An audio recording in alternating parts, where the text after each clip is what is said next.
Hit that like.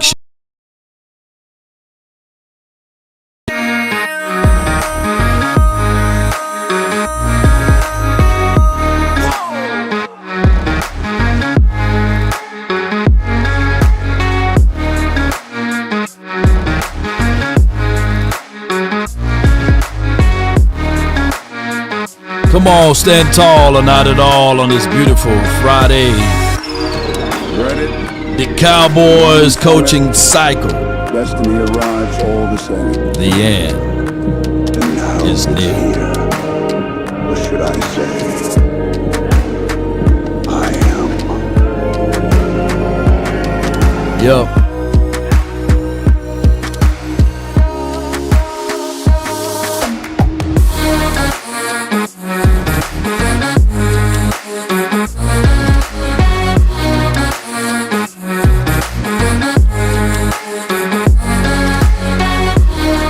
Come on with it. Stand tall or not at all, baby. Come on with it.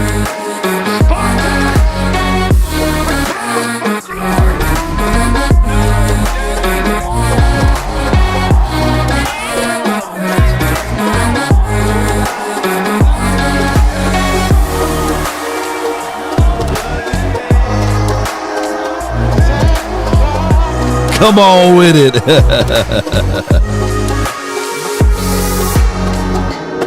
Riggs.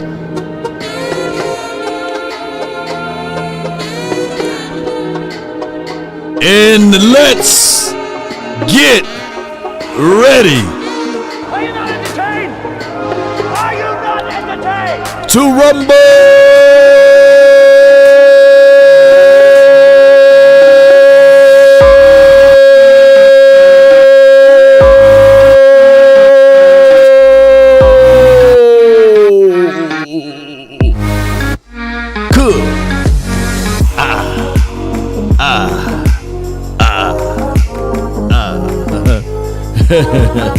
What's good?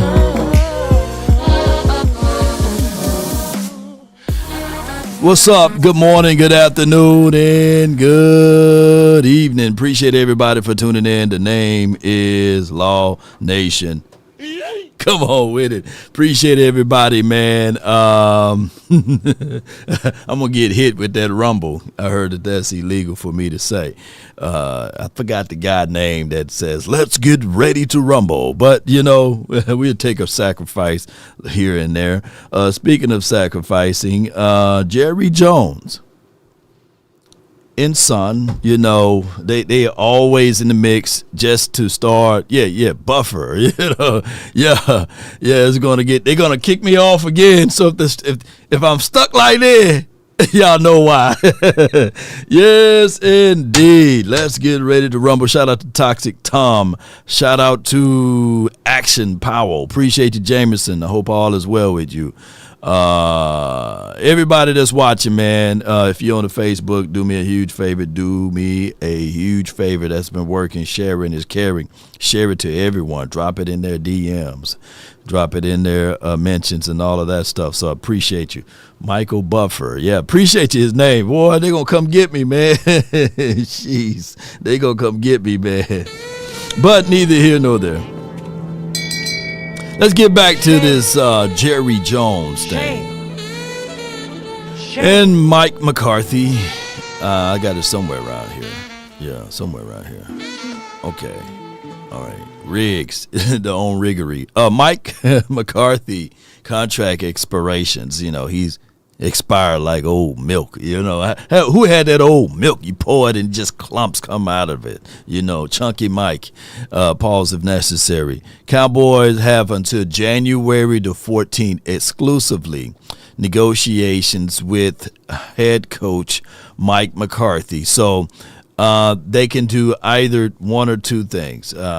The agency for Mike McCarthy can either say, please, Jerry, do the right thing, release my guy so that he can interview for other jobs and get on with his life, or Jerry Jones can hold Mike McCarthy by the gonads and just continue to juggle them and squeeze and say, no, I'm going to wait till everything dried up.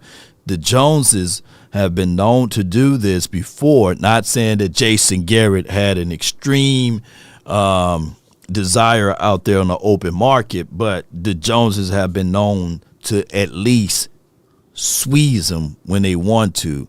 The only player that I know of, and Jerry Jones on 105. Is Jerry live now? Is Jerry hijacking me right now? Is he live right now? God dog it. I don't want to listen to Jerry. I want to get this thing going. But I would say this. Jerry may be live on 105. Let me know in the chat, But Jerry Jones, let me get back to my thought. Jerry Jones have been known to do this because here's all the facts right here, ladies and gentlemen. What he did for Ezekiel Elliott is uncommon. Normally he say, no, I'm not going to allow none of my merchandise leave the building for to better themselves elsewhere. Who's old enough to remember that they held on to Dez until the market dried up and then they released him? When all of the money was gone, they said, all right, Dez, we can get rid of you now. And he had to scramble and scrape for those type of things. So I would say that the Cowboys, Jerry Jones, he is live. Damn. Okay, let me see if I can find that clip. 105.3, The Fan. Let me see. Is it live on the YouTubes? Or is it live on their show? Let me see. Listen live. I got notifications. And remember.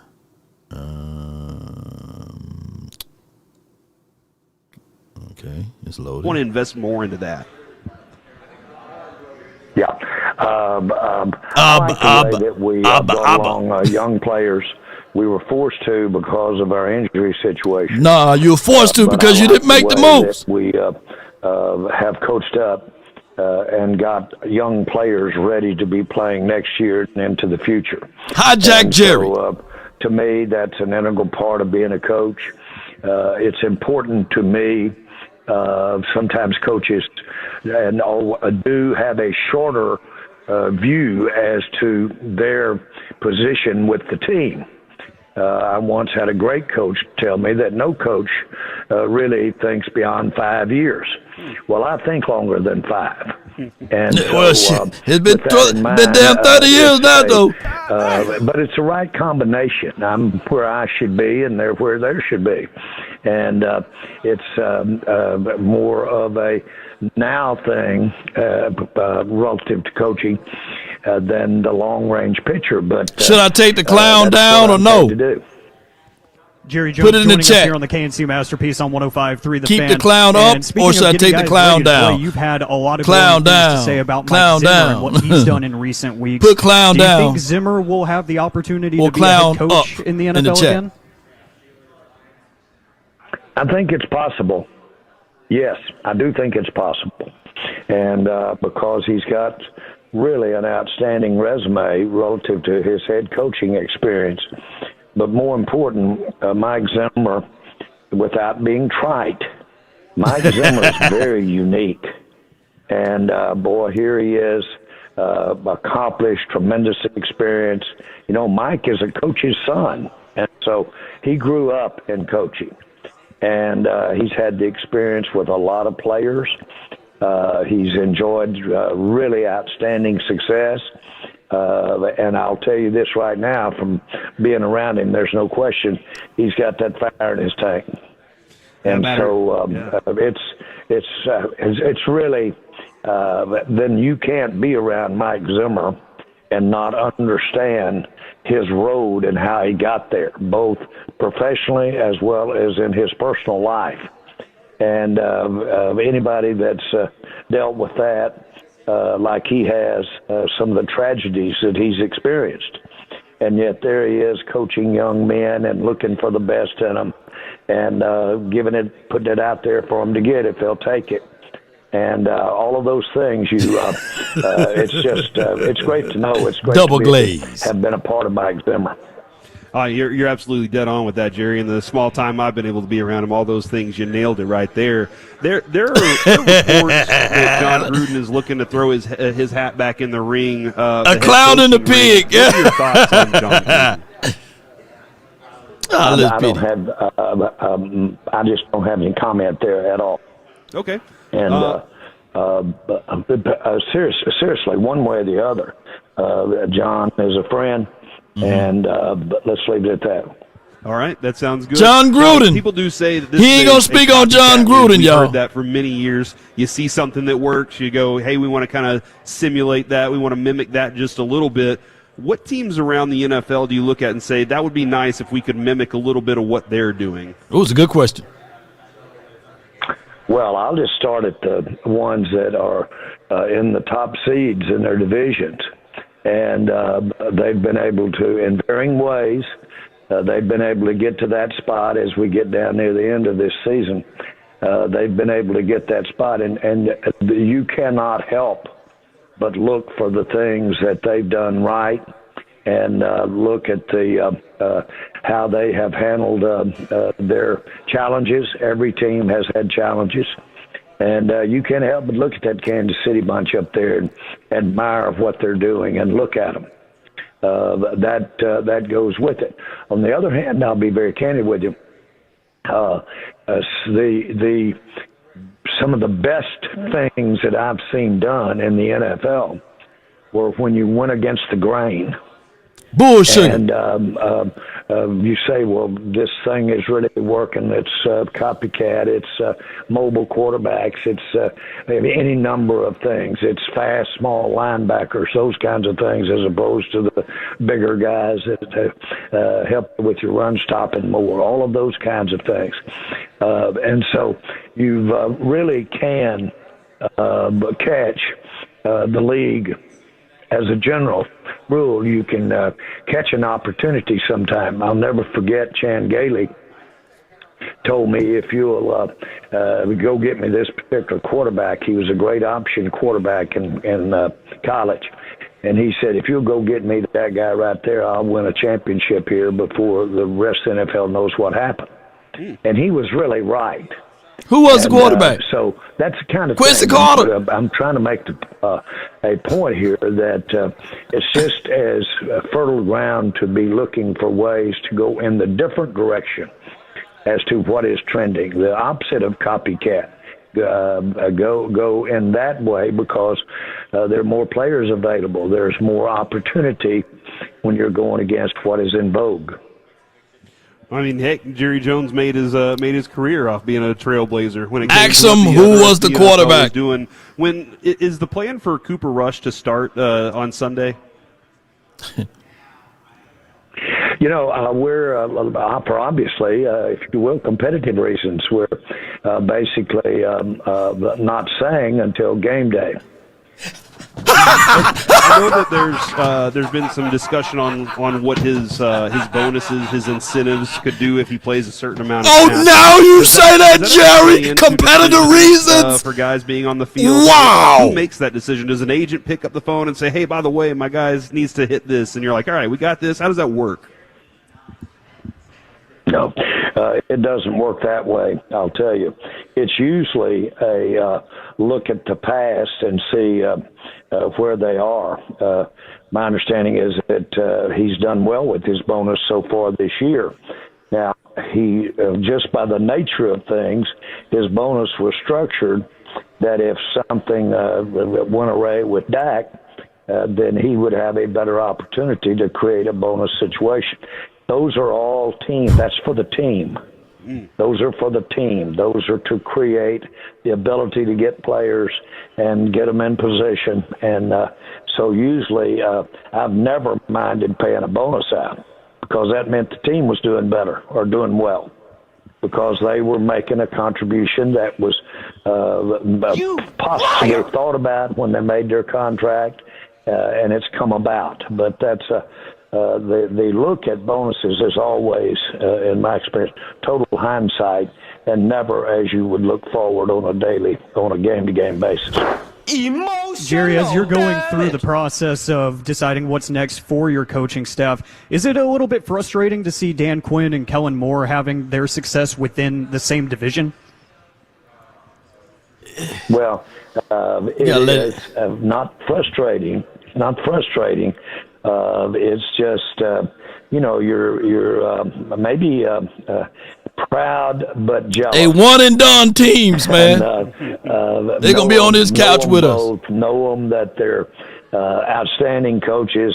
Kellen, I'll never forget when Mike McCarthy came in. One of the things that he said excited him the most was having Kellen Moore here. So we understand that both those coaches are top coaches, and it's just there's a little bit of both. You think of them when you mention their names. I see them personally, but I'm sure proud of their overall success for that team. And that team's had a great year. But, well, I'll tell you this, Washington I'm talking about, because we got to play them this weekend. That's why it'd be so important to get them beat out here Sunday.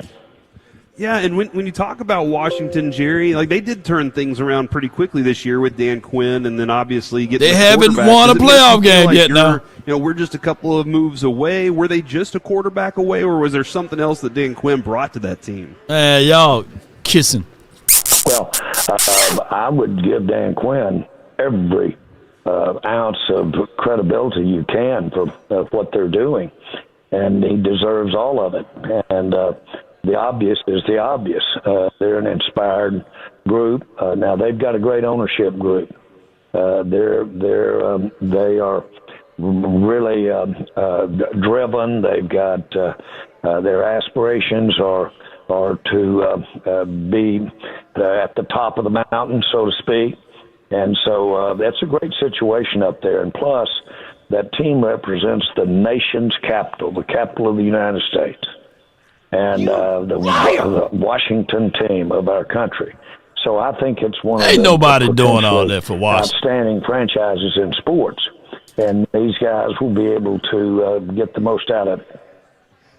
And, Jerry, Washington did get very lucky with Dan Quinn kind of sitting there waiting for him last offseason. And there was a lot of coaching carousel movement ahead of them. A lot of teams had already made their decisions. How much of your decision regarding Mike McCarthy's future involves who is available as a replacement? Really, in this case, I can speak specifically, not a lot. So, but that is a big key. You're right, but in this particular case, that's not a big factor. And I know, Jerry, you said you look at bigger years than maybe the 5 years for most of those coaches, the way they see things, and it is different for you. But in this 5-year span that Mike McCarthy's been here, what's been the biggest change you've seen from maybe what the organization looked like before to what it is now, and over that time while he's done this job? Well, we've had 3 outstanding seasons, 12-win seasons. And those are good, to be tried about it. They are good. And you get those, you hang around the rim that. Look how all standards done dropped. Have a real chance to step on up there and get the big one. It's unfortunate that we didn't last year. It's unfortunate we didn't this year. So it doesn't take me it doesn't have any effort on my part to look and see the positives of what we've had as a team under Mike McCarthy. And we did have a Tolo that's out here with us. That's one of our Turn It On, Leave It On listeners. He's out here today at Buffalo Wild Wings. We're hanging out, having a good time. And he's a big UT fan, and he asked us to ask you, will Bevo be allowed out on the stadium for the Cotton Bowl game? I can't answer that. And, I really don't know. I really don't know. Okay, all right. Well, we'll keep everybody in suspense there. I really don't. I'm not for sure if there's restrictions on that one at all. But, boy, I've seen that Bevo so many times in my life. And, of course, I say this with all the affinity in the world, but the 3 times that I got a chance to be Story on the field time. playing the University of Texas. They were number 1 in the nation 2 of those 3 times when we went up against them. And so, boy, that respect goes a long way back. And I've had a grandson that just left down there as a player and had a great experience while he was at Texas. So bottom line is this, we're glad to have those Texas Longhorns in that stadium. Well, Jerry, this is about I think this is the 6th year that I've been able to do this. My co-host Kevin's sick. He's out today. Mike's out on vacation, but it's my 6th year to be able to do this show with you, and it's always been a lot of fun. There have been some tense moments, and there's also been a lot of fun moments. We really appreciate it this year. I know this wasn't an easy one for both sides of it. It was a tough season, but we're looking forward to taking the Commanders down and then getting back into it next season. Jerry, thanks a lot. Listen, guys, I have enjoyed you and particularly enjoyed you this year, and I mean it. All right, Jerry, you have a good one, man. Take care. Thanks. What's your Bye-bye. point? There he goes, Jerry Jones, Okay, owner and so what? GM for the Dallas Cowboys, right here on 105.3 The Fan. There was, I didn't get any real recollection on it either. I'm still back and forth on that when it comes to the coach, when it comes to where he's going to be.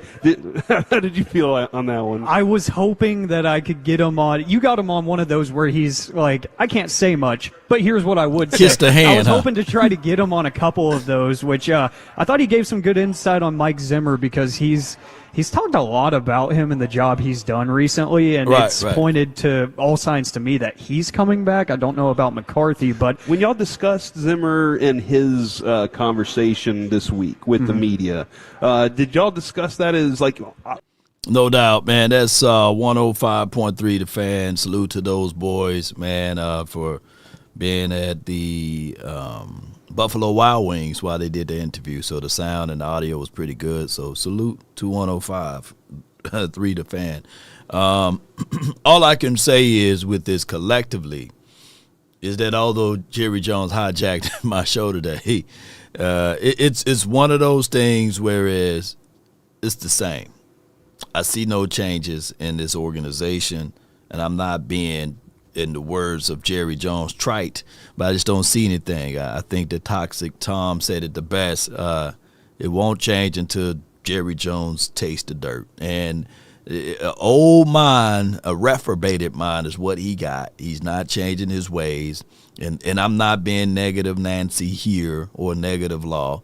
But I can say this, the words still is in the mindset right here of what Kelvin Gray said.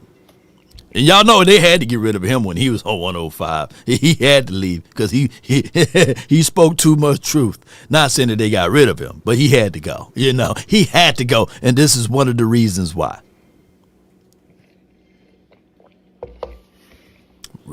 So let me get this straight. Listen again. Stephen Jones got the nerve to get on radio to say that the Philadelphia Eagles are headed for salary cap hell after the Eagles won a Super Bowl, tore it all the way down, got back to another Super Bowl, hell, might be headed back to another Super Bowl this year, and he got the nerve to be pocket watching what Philadelphia is doing after he watched a Rams team win a Super Bowl, tear it down, rebuild, get to the playoffs 2 out of the last 3 years. You got the nerve, Steven, to get out here on these airwaves and say that kind of bullish. This is what I'm talking about when it comes to the Cowboys and this football team. Jerry and Stephen Jones run this team with no fear of consequence because nobody's getting fired. So they can do and say whatever they want to the detriment of a fan base that is desperate for them to get the hell out of the way because these two have no idea what they're doing and they continue to open up their mouths to prove themselves right about how clueless they are about running an NFL franchise. Like you, I'm over it. And here's the reason why. Let me pre-laugh at this because it's the flat out reason why.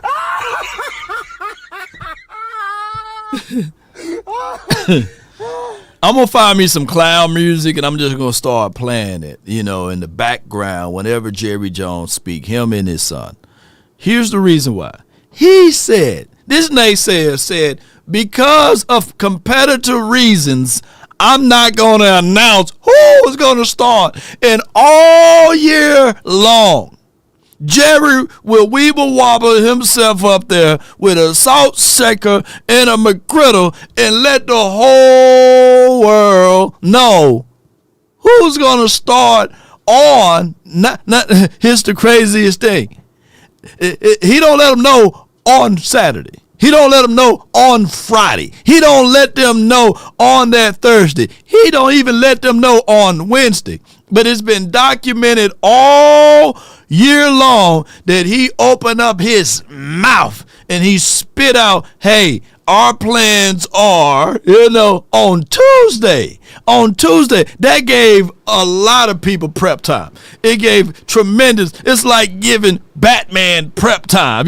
With prep time, Batman in the universe can defeat Superman. With prep time, Batman can defeat any villain because you're giving him the ultimate reasons to go into the lab to make sure that he get all of this stuff in his equipment belt. But today, Jerry Wayne Jones said today that literally, I don't want to give out anything because I don't want for competitive reasonings. Come on. You liar! Oh my, I can't make this stuff up. I wish the radio people would have said what they should have said. What they should have said. Jerry, You liar! because all year long, you will let us know Tuesday who's going to start, who's going to play, who's going to get this treatment, who's they're going to elevate Dalvin Cook. Dalvin Cook literally said that on this particular platform, on 105.3 The Fan, or he'll talk to somebody, he said, hey, I literally check Instagram or I check 105.3 The Fan on Tuesday to see whether or not I'm going to be activated or not. You liar! Jerry Jones, so I can't make this stuff up, man. Oh, and no one's scared of Cooper or Lance. I'll get you on, Brandy. Yeah. And the incentives and things like that. It's been documented. It's been documented that players that played under Jerry Jones' watch, and on top of that, this is not just a Jerry thing, it's an NFL thing, that football players do fall under that situation, whereas we're going to set you out because we know you got these incentives to make $500,000 or $250,000. Some have $1 million that they would sit out, that they would tell people to sit out. And those are the craziest things of all, ladies and gentlemen. Be sure, man, if y'all watching to this point, please do me a huge favor. Hit the likes, keep the engagement up. Let's continue to get things going. Tony Brown 916 in the mix says, Law, let the AI speak on it. Tony Brown 916 $10. Law, please no more Jerry clips. Praying gesture, please. I feel you, but I got to deliver. I got to deliver. And that's the alley. JD from DC says Jerry don't want to pay Cooper. What a joke. Let me see. And Jerry's still talking. Let me see. I'm going to reshare this one. But before I get lost with the next topic here, let's just go ahead and dive a little bit more into the communications or the conversations about this. And if we don't move quickly or swiftly enough, other teams are already lining up their interviews. The Jets will interview Mike Vrabel at the facility today.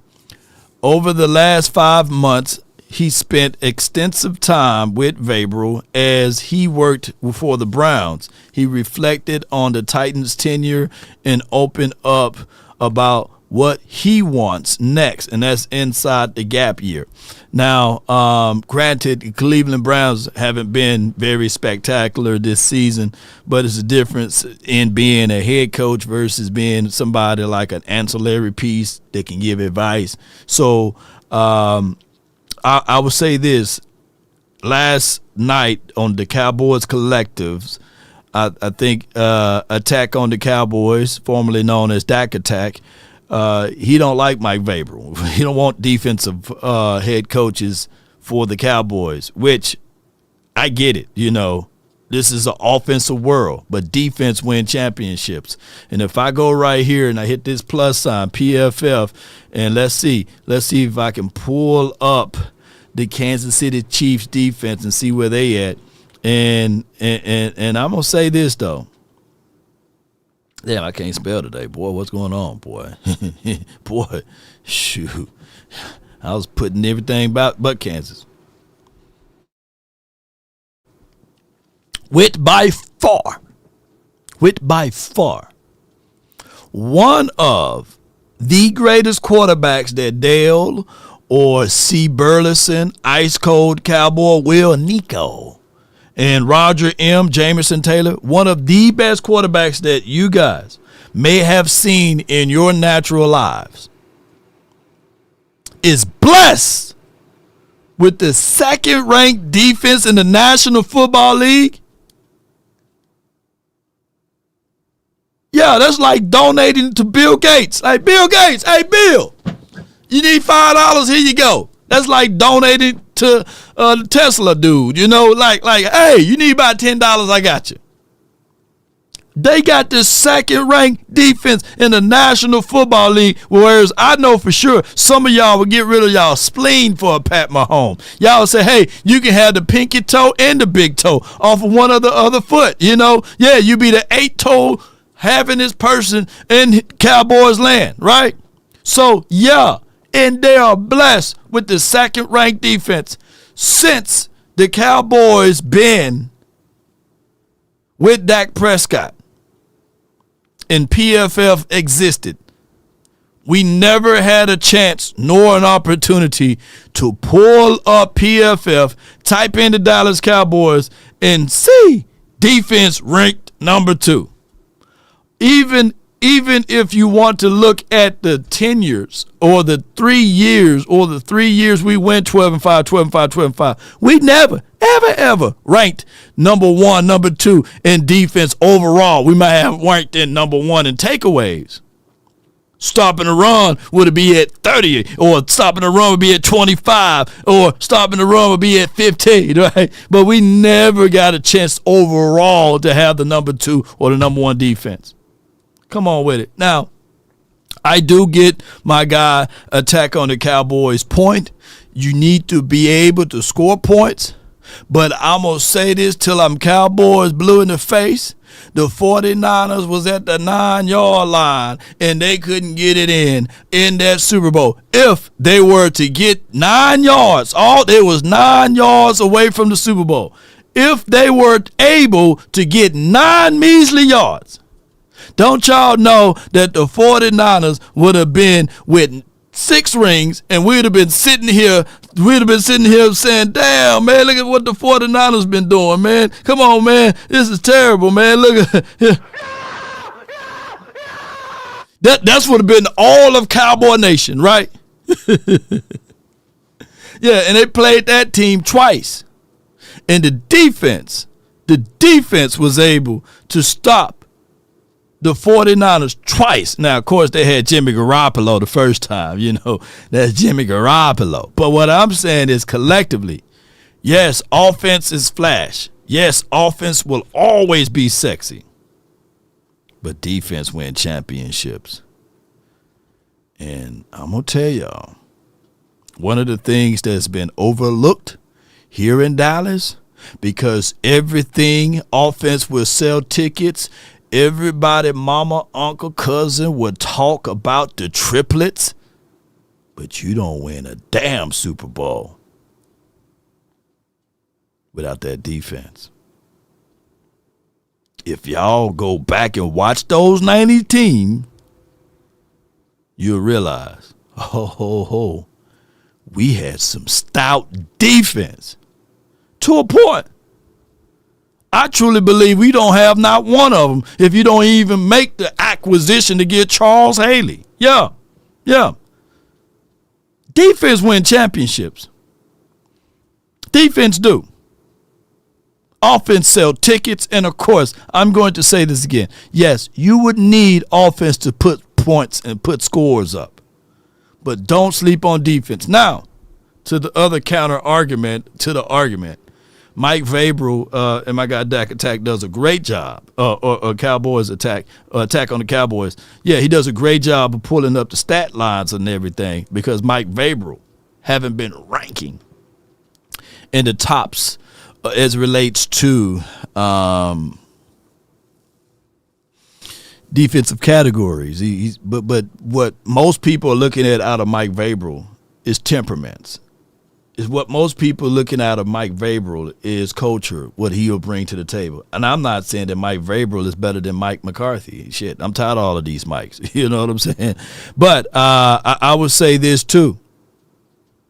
A lot of people talking about Ben Johnson in one of the most slew of injuries on the Detroits, been on the defensive side. But when you look at, I think that the defensive coordinator, even though they're 7th ranked defense, at some point in time of the season, they'll rank number 1, number 2, number 3, but they got a slew of injuries. Don't sleep on Aaron Glenn. Just all I'm going to say. But I do like Ben Johnson, but don't sleep on Aaron Glenn as a head coach candidate. Not saying that he would be a head coach for the Cowboys. Boy, we going to have a whole other conversation about that. But I would say those type of things. Ladies and gentlemen, don't sleep on him. And at the end of the day, so it look like I'm going to be around here for a while. I ain't trying to be a daddy or nothing. But if you need some advice, feel free to talk to me. Come on with it. Chney Blue $19.99. Appreciate you for your support. I hope Mike McCarthy finds a team that wants him, makes him an offer of 7.5M or more, and Jerry can't find anyone else, so he comes up with more money to keep Mike. In the end, Zimmer's comments were questioned. Riggs, you ain't lied. I play the rest of it. You know, she got tired of reading now. But I appreciate you, Riggs! Jay, NY Blow. I appreciate you, Jay.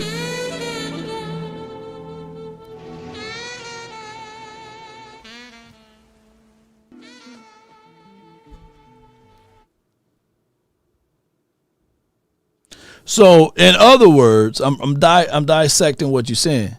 You team Mike McCarthy. You want Mike McCarthy to be back. Now, granted, the problem is the problem is Jerry Jones. The issue is Mike McCarthy. So those are two things that we got to figure out how to resolve. The problem, hey, I'm Jerry Jones. I'm in the way. I'm a meddling owner. The issue is Mike McCarthy. I'm stuck in the ways. I'm 3rd and 1. We can go Hail Mary, right? And one of the things that he said in that interview, Jerry Jones, he did mention that what you want to do is catch teams by surprise when you bring in innovative stuff, right? But that window is only so short. What the 99 Rams was able to do was only so short. They're like Kurt Warner. Shoot, he was on the practice squad for Green Bay. But they had talent upon talent to get the ball out quick. Marshall Faulk can catch the ball in the backfield, squirt and get upfield, and he was able to be an elixir for that team. They had a stout defense. Mike Adams, I think the linebacker there, they had the ability to create pressure, but their defense were their offense because they scored so quickly and they jumped down on you so quickly. Before you know it, it was 14-0 or 21-0. So if you had mistakes there, then they were able to capitalize off of it with scores. So that's why it was the greatest show on turf. But what happened was they realized when they played against the Patriots, the blueprint game, that those boys were not aggressive. They were finesse boys on offense. So what Bill Belichick did after he done watched all of them tapes and stole all of them tapes of practices and stuff, he says, oh, those boys soft. Isaac Bruce and Eddie and all of those guys, they soft a little bit. Rough them up. Get them up off of their routes. Yeah, who's old enough to remember Ty Law and those boys? We were able to chip and still chip 10 yards down the line. 15 yards, we were able to give them a little shove at the top of the route. I think since the NFL moved away from that That was the beginning of the NFL being soft. Yeah. That was the beginning of the NFL being soft. So that's why I look at it from like that. So when you look at this dude right here saying that, yeah, we can literally get ahead. Here's another thing. And let me see. Sampson says we need to go after Greenlaw in defensive tackle and free agent skill positionings in the draft. Yes. So I'm definitely going to get onto that, and I appreciate you for your support here, Sampson. And we got another super chat. Nigel says, I don't think Mike McCarthy is going anywhere, which I have an inside person that thinks the same way too. I want the Cowboys to get younger, fresher ideas, but it's not happening. All right, so here's what I wanted to say from this aspect. When you try to start something new and you try to mimic things of what the great teams are doing, it have to be literally an all-in coaching philosophy and principle. You just can't say, I'm going to take a little bit what the Lions did here. I'm going to take a little bit, let's say what the Eagles did here. Oh, and I'm going to grab the 49ers of what they did and the Chiefs of what they did. But we're going to do it with UFL players. No offense to the UFL players, right? We're going to do it with, dare I say, less talented. It's not going to happen. Can an ant tip over an elephant? No. You still need guys. One of my fellow content creators, Skywalker and Vach Lombardi, when they was doing the show together, they would look at and evaluate players. And who remember we need better dudes? Would you rather have the better dude or just the common dude? I forgot how the saying go. But we need a better dude. You know, at the end of the day, yes, I can draw up all day and I can show tape till the cow come home, right? And till the cow literally jump over the moon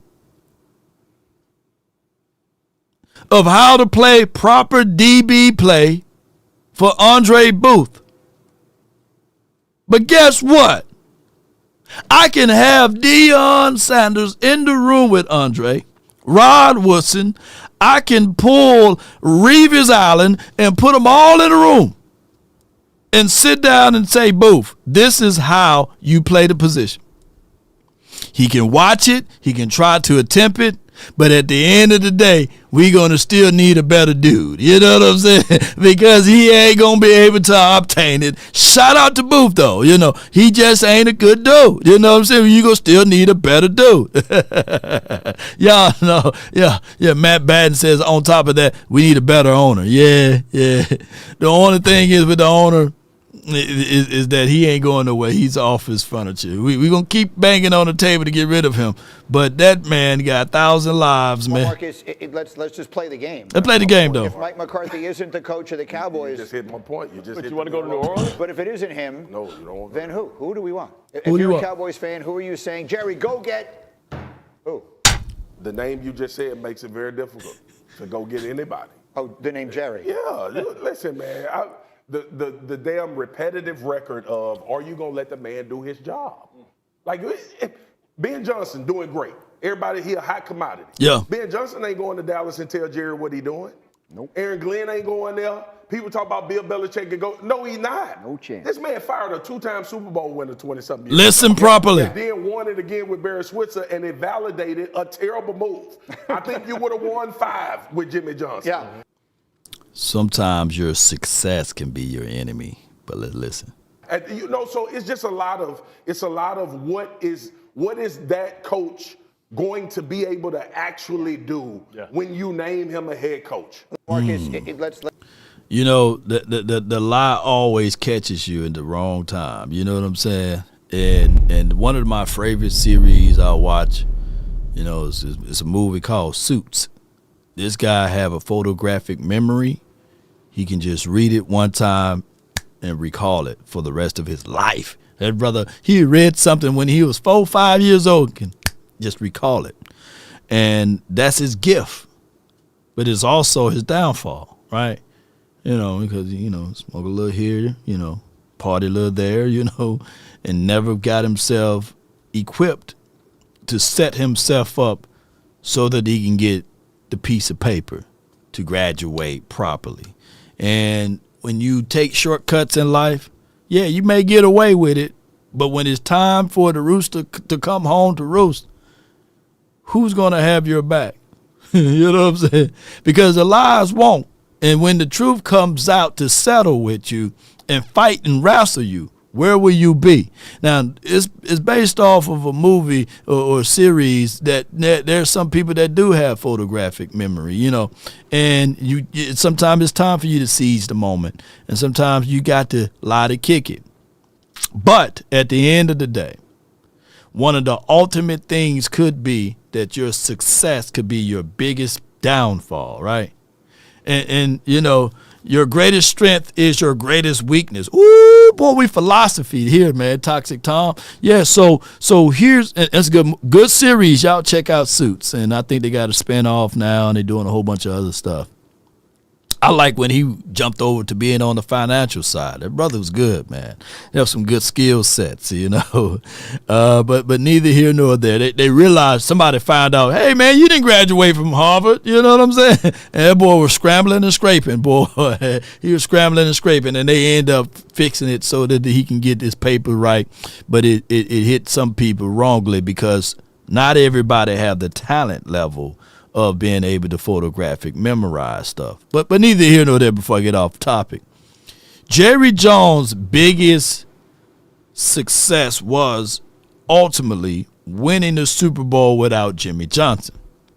So he thought he did something.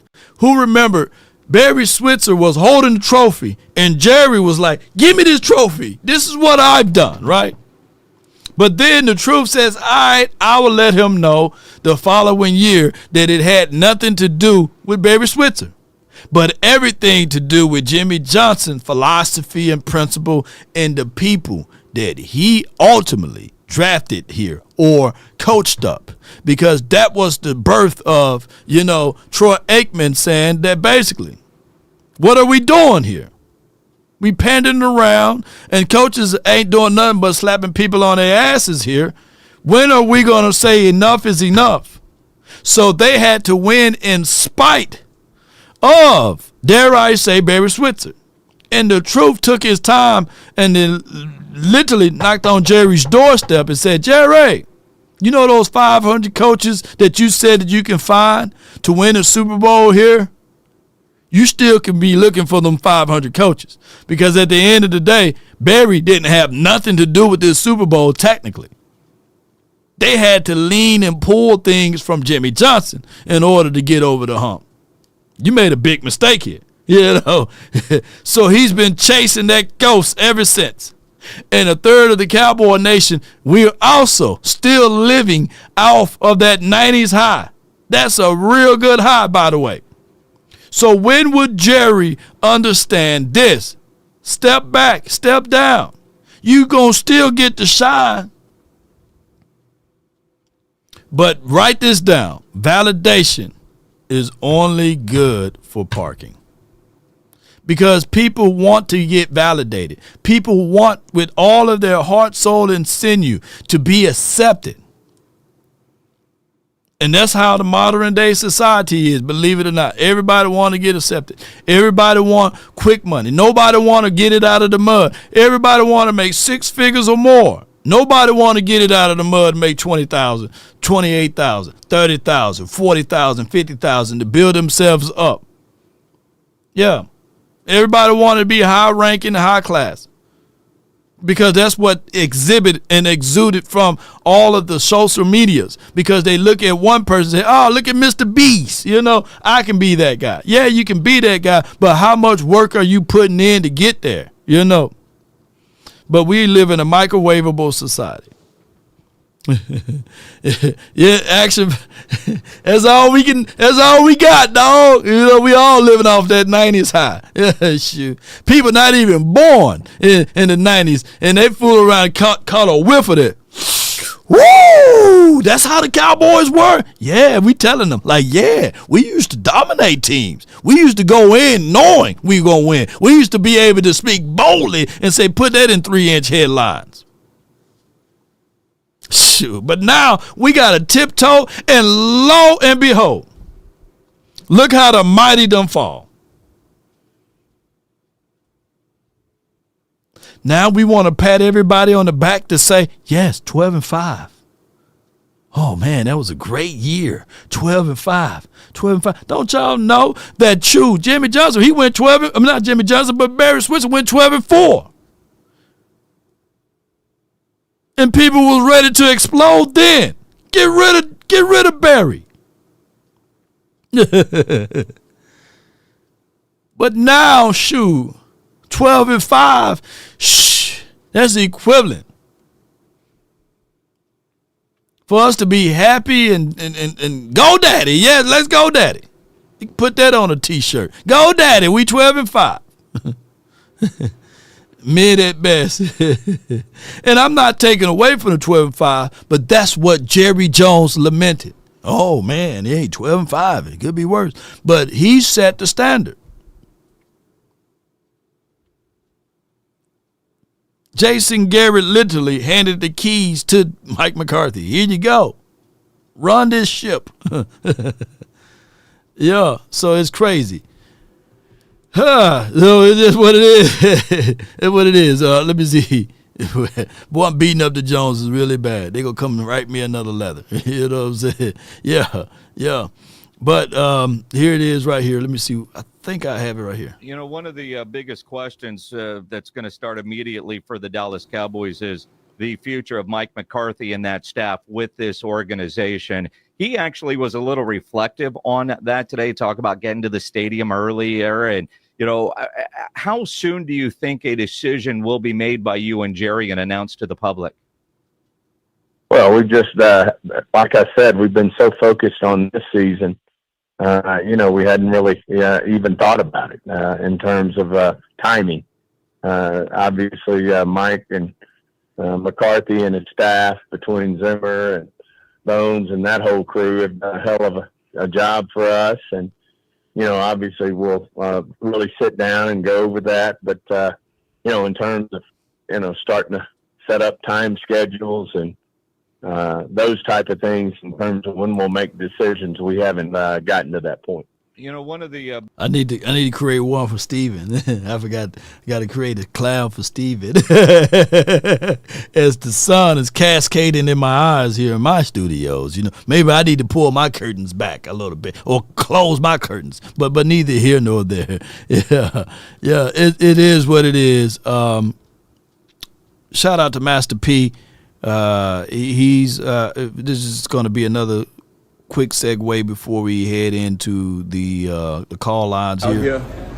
Shout out to Master P. For our people, we on Bourbon Street and Bourbon Street. We're gonna bounce back, and it's nothing but love out here, showing that Bourbon Street is opening back up, and the love that's out here is incredible, because this evil act that happened, they can't stop what God's plan is, because God gonna make something even bigger.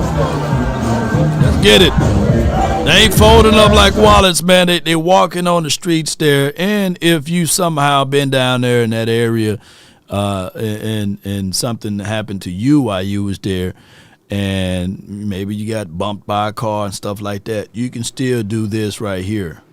It starts from the first phone call. Most of the time, you're going to talk to Gene Burkett, a 30-year partner.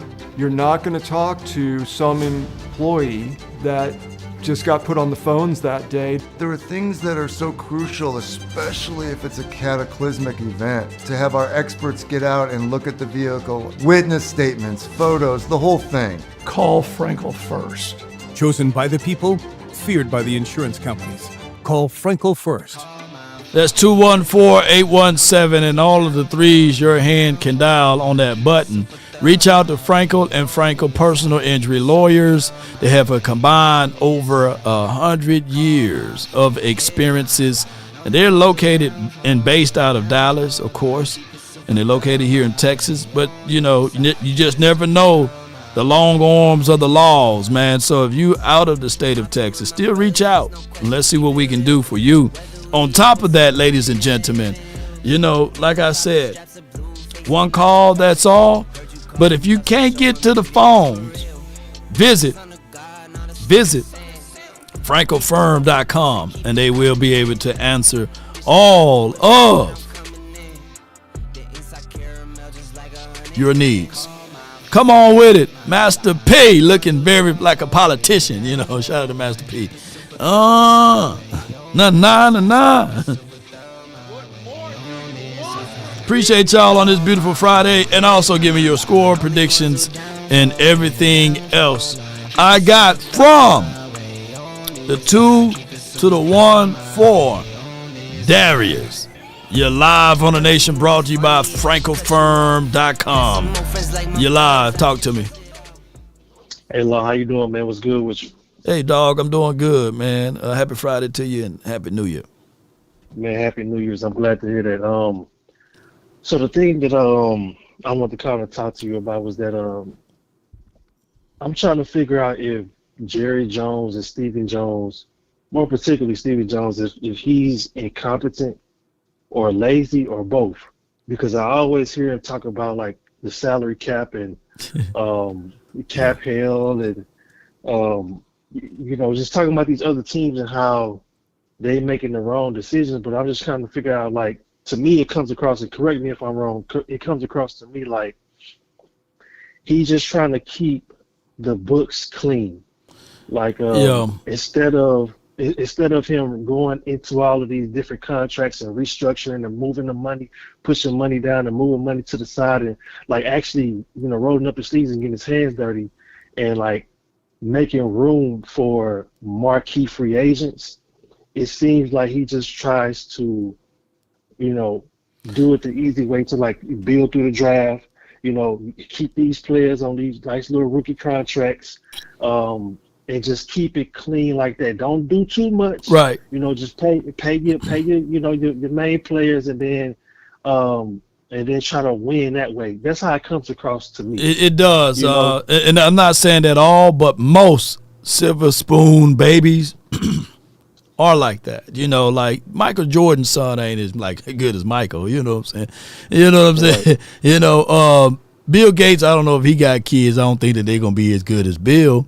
And as well as Trump's son ain't gonna be as good as Trump. You know what I'm saying? It's just how it goes.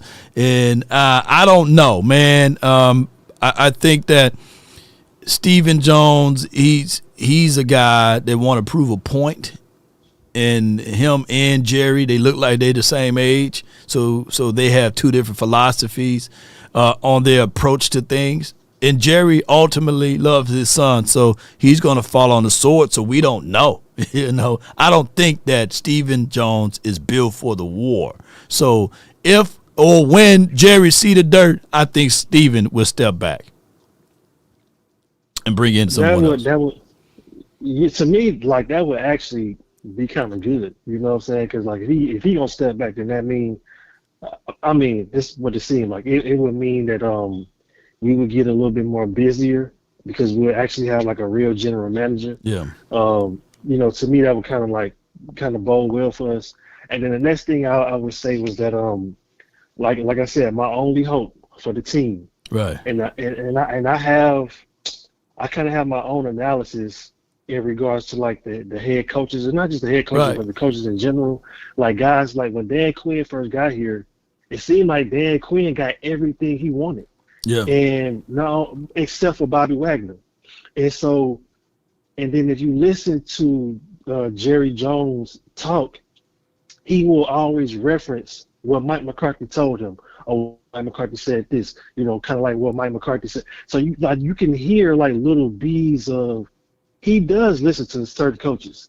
He do ultimately listen. He ultimately listens. There's been been told to me multiple times by beat writers and people that's close to the Jones and say, hey, he's one of the, believe it or not, Law, he tends to listen to his counsel, and all of this stuff. But we get all of that. I think that one of the parts of it is that he don't know how to step back. He's meddling, right? So it's good to listen to people and make your decisions, but it's also bad to be meddling.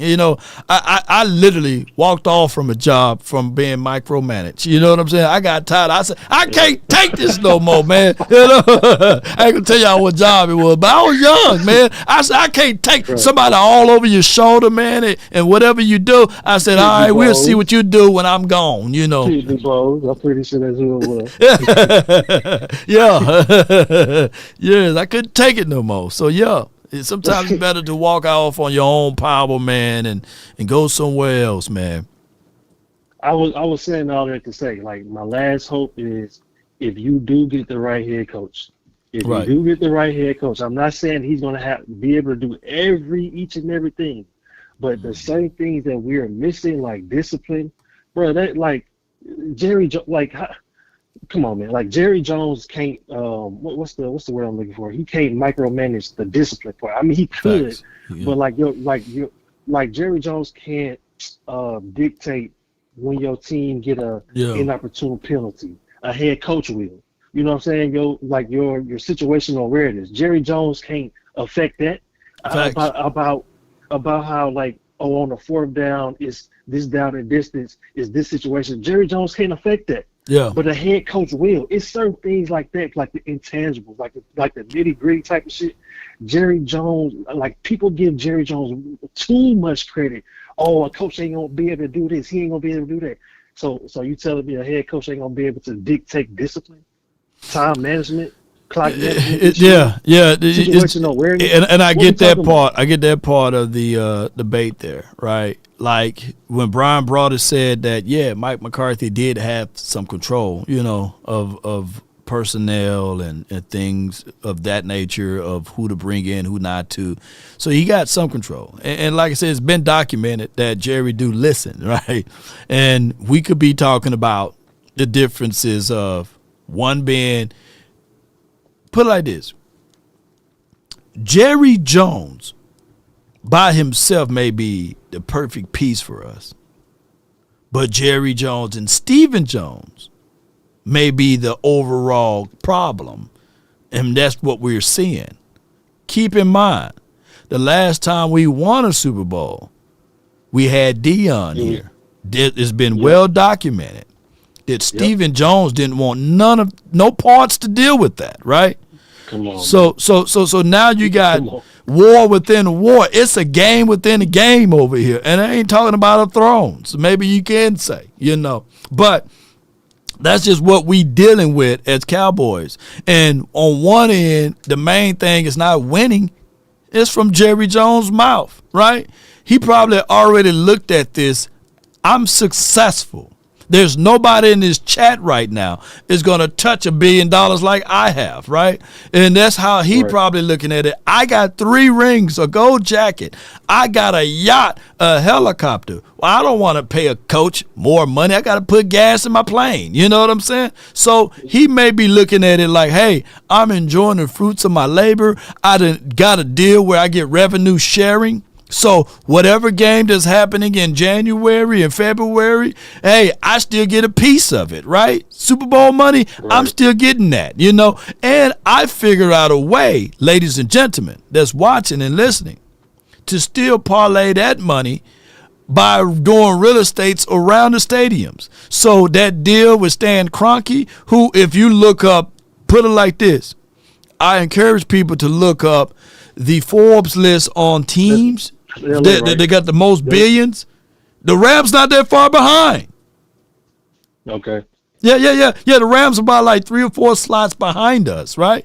And Jerry getting a piece of that because those who built that stadium were his contractors. So he's winning. You know what I'm saying? So that's why football, when he says winning is not everything in the game that we play, this is a hobby for him.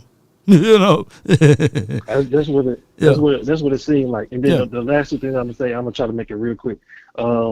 It's just certain things foundationally, the way that this team is built, outside of like, I guess whatever these other people talking about, the coach ain't gonna be able to do nothing. Bro, foundationally, certain things that a coach will be able to change if you get the right head coach. I don't want to hear that shit. That's just point blank period. Right. And then the second thing, you had mentioned something about Dak and his tattoos. You gonna have to expound on that, man.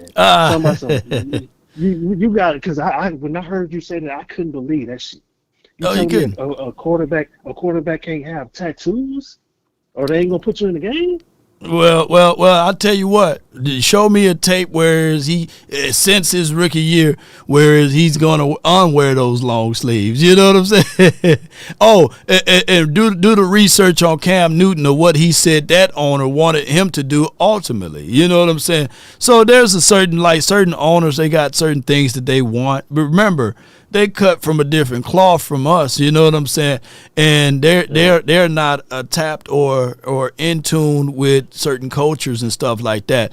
But at the end of the day, you know, we can call it speculations all we want or conspiracy theory law. He ain't gonna wear no short sleeves. Right. That's just how it goes. But I appreciate you for calling in, though.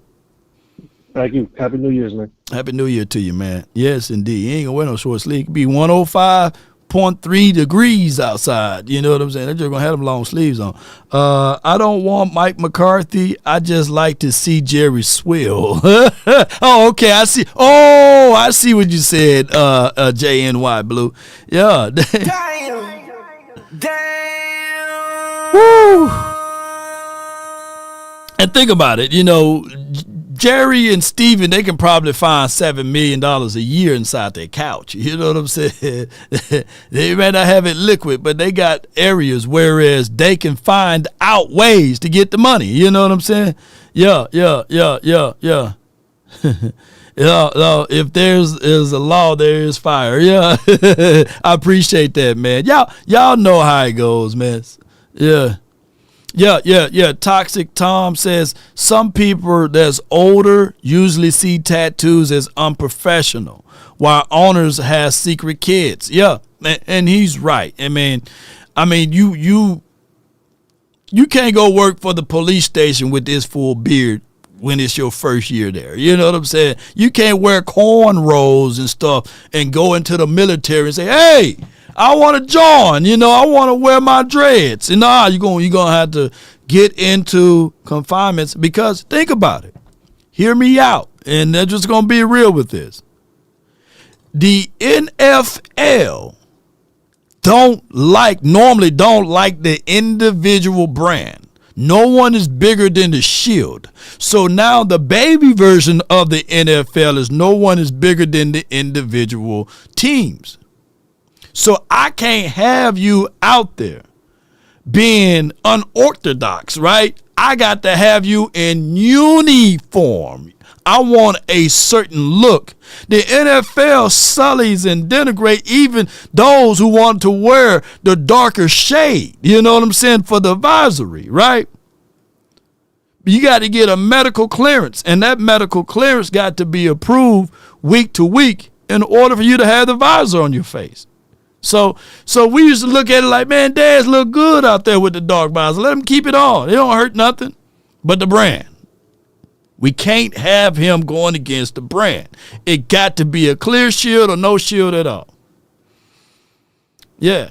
So it's just what it is. It's one of those things that you have to abide by the rules and the bylaws of the NFL. So tattoos is a no-go because Jerry himself could be very much so comfortable with it. But keep in mind, his sponsor's going to reach out and say, hey, is there a way?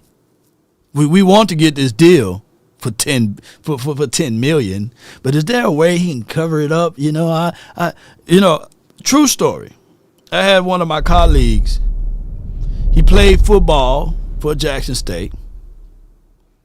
And he's a big brother, 6'4", like an Amistad, you know what I'm saying?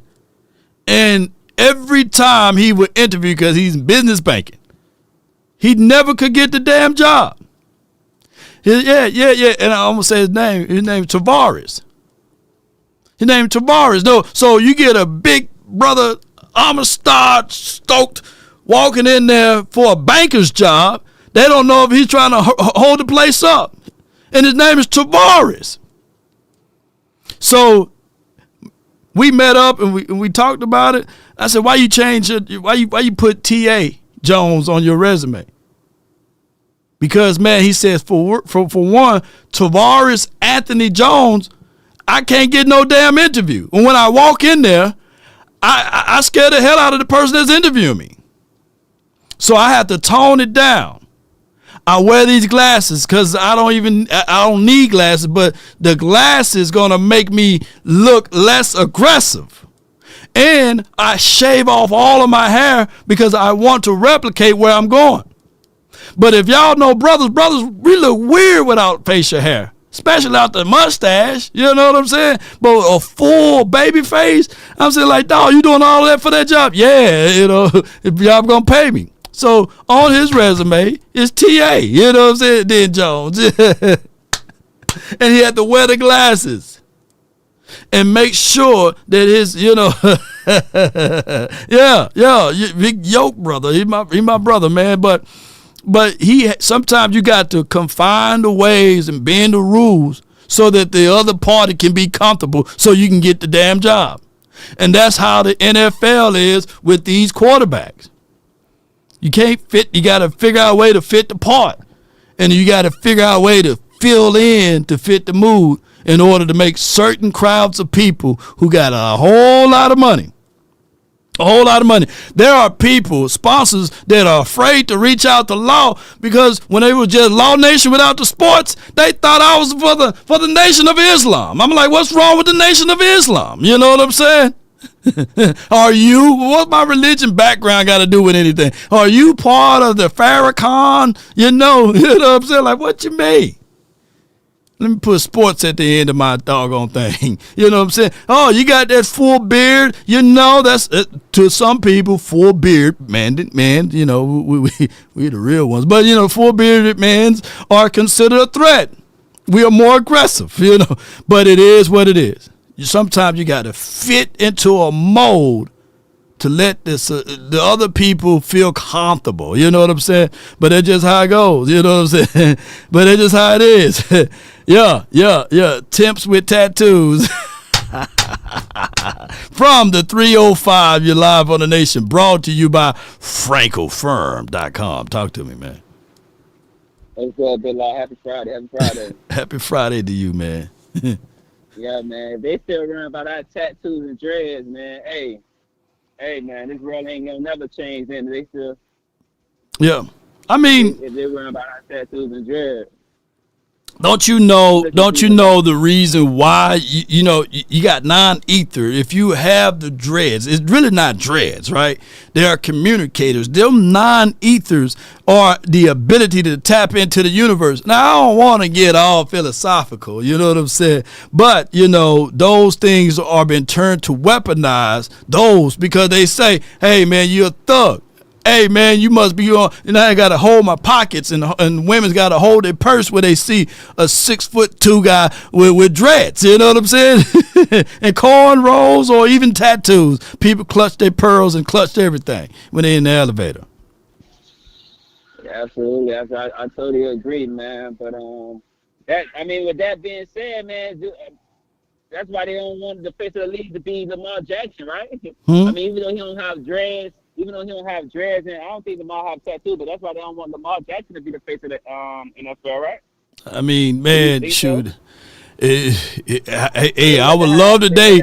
I would love today that he get multiple commercials with. But the thing is with Lamar Jackson, he's a good brother, man. He's out there representing the Shield and everything, and representing the community the best way, properly. But it's just part of the equation, man. Not everybody gonna feel normalized when they see that. It's just how it goes, unfortunately. Absolutely. Before we get started, Bill Law, let's get started. I have a couple things to say, man. And first of all, I want to say to the fans and to you, Big Live, we could talk all we want to and turn our face group, but ain't no changing no 80, 90-year-old man as far as No. this, right? Yeah. So until you always say until he going that 6 feet, sorry to say that I hate that, I wish no death for nobody, but ain't gonna be no change in it. It look like his son is gonna be worse than him. I just looking at it that way, man. Yeah. Because since Steven got into the position he got to, I don't know when, maybe it was when I was younger, but it seemed like this franchise got a lot cheaper since Steven got into that seat of, controlling the money. Because back then, like you said earlier, like Jerry used to go in and get certain players or try to make that splash and create outside looking in, right? But since his son came in, it seemed like, nah, we're not doing none of that. Like, we're going to make sure we save money on the cap. We're going to make sure we're going to the new year with something. And we're just going to, get a team that looks good for the fans and hope that we make it. Hope that, one day we luck up and go to the Super Bowl. Now it's all about hoping and lucking up to go to the Super Bowl, not try to prepare a team or fix a team to go to the Super Bowl. You get what I'm saying? Mm-hmm. But another thing I want to reach out and maybe you can answer this, but is it me or some changes got to be made to this Rooney Rule, Big Law, because it seems like every year we recycling the same coaches. The same coaches, it seems like we recycling the same coaches. Nobody's moving up. Whether they white or black or whatever case may be, especially black, because I'm a black man and I see it for myself. But we recycling the same coaches. Why is that? Why is no changes being brought to the Rooney Rule? Like a percentage of black coaches have to be in a certain position or whatever. Why they not changing nothing to that Rooney Rule? Because just bringing a man in for an interview, that's not doing anything. I don't like you gotta force billionaires to be uncomfortable so that they can be comfortable. You know what I'm saying? With the outside noise. If I want to get hired for a position, I want you to hire me for the position based off of my accolades and my wits and my knowledge. So, I get the Rooney Rule because you give people chances and opportunities that normally don't have it. But if it ain't genuine, I don't want it, So that's why, I encourage, people who that looks like me, go apply for the government job. You know what I'm saying? If you got your legitimate papers from an institution that's accredited institution, they don't look at all of those things. They look at whether or not you graduated with accredited university. You know what I'm saying? Versus the private sector, they always have their work surrounds and these sorts of things. Whereas they would interview you, but it'd be like, man, just to solidify their versions of a Rooney Rule, they'll hire you so that you can be a token, so they can get money from the government. I don't like all of that. I worked in a position like that before. So I would say this, man, the Rooney Rule is a direct example of how this world is so divided, and you got to force billionaires so that you can have the opportunity is blasphemous, because it's not going to be genuine. When the Cowboys brought in Marvin Lewis, it wasn't genuine.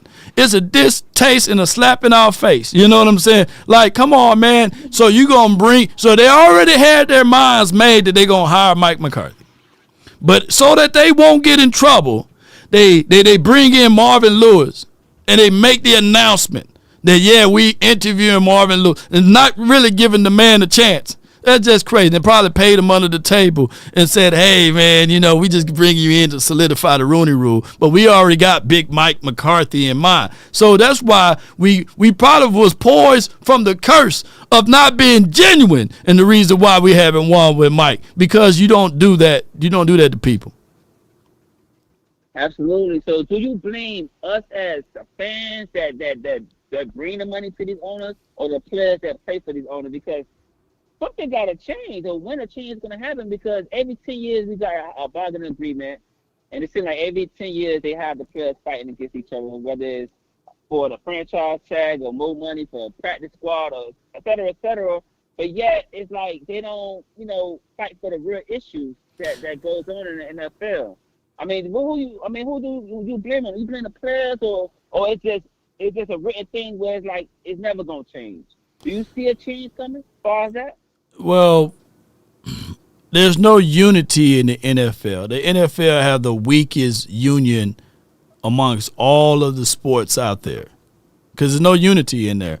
They have different levels of fines for different teams. They got different levels of suspension for different teams. The NFL union, if they were really tight how they supposed to be tight, and I know I'm probably get all tight. Now y'all going to have 31 billionaire owners after me. But if the NFL union, I'm going to have to speak and tell the truth. If they were really standing on business like they were supposed to, there's no damn reason why Ezekiel Elliott in 2017 should have been suspended for 6 or 5 games, however many games it was, because there was no just cause of his suspension. He never had an arrest report. He never got a mug shot. And the woman, and Kia Roberts, stated that the woman is on public records documenting that I'm going to get you suspended. And she said that she saw no fault and said, Zeke, I'm only bringing this back because NFL games are very crucial. Deals are very crucial.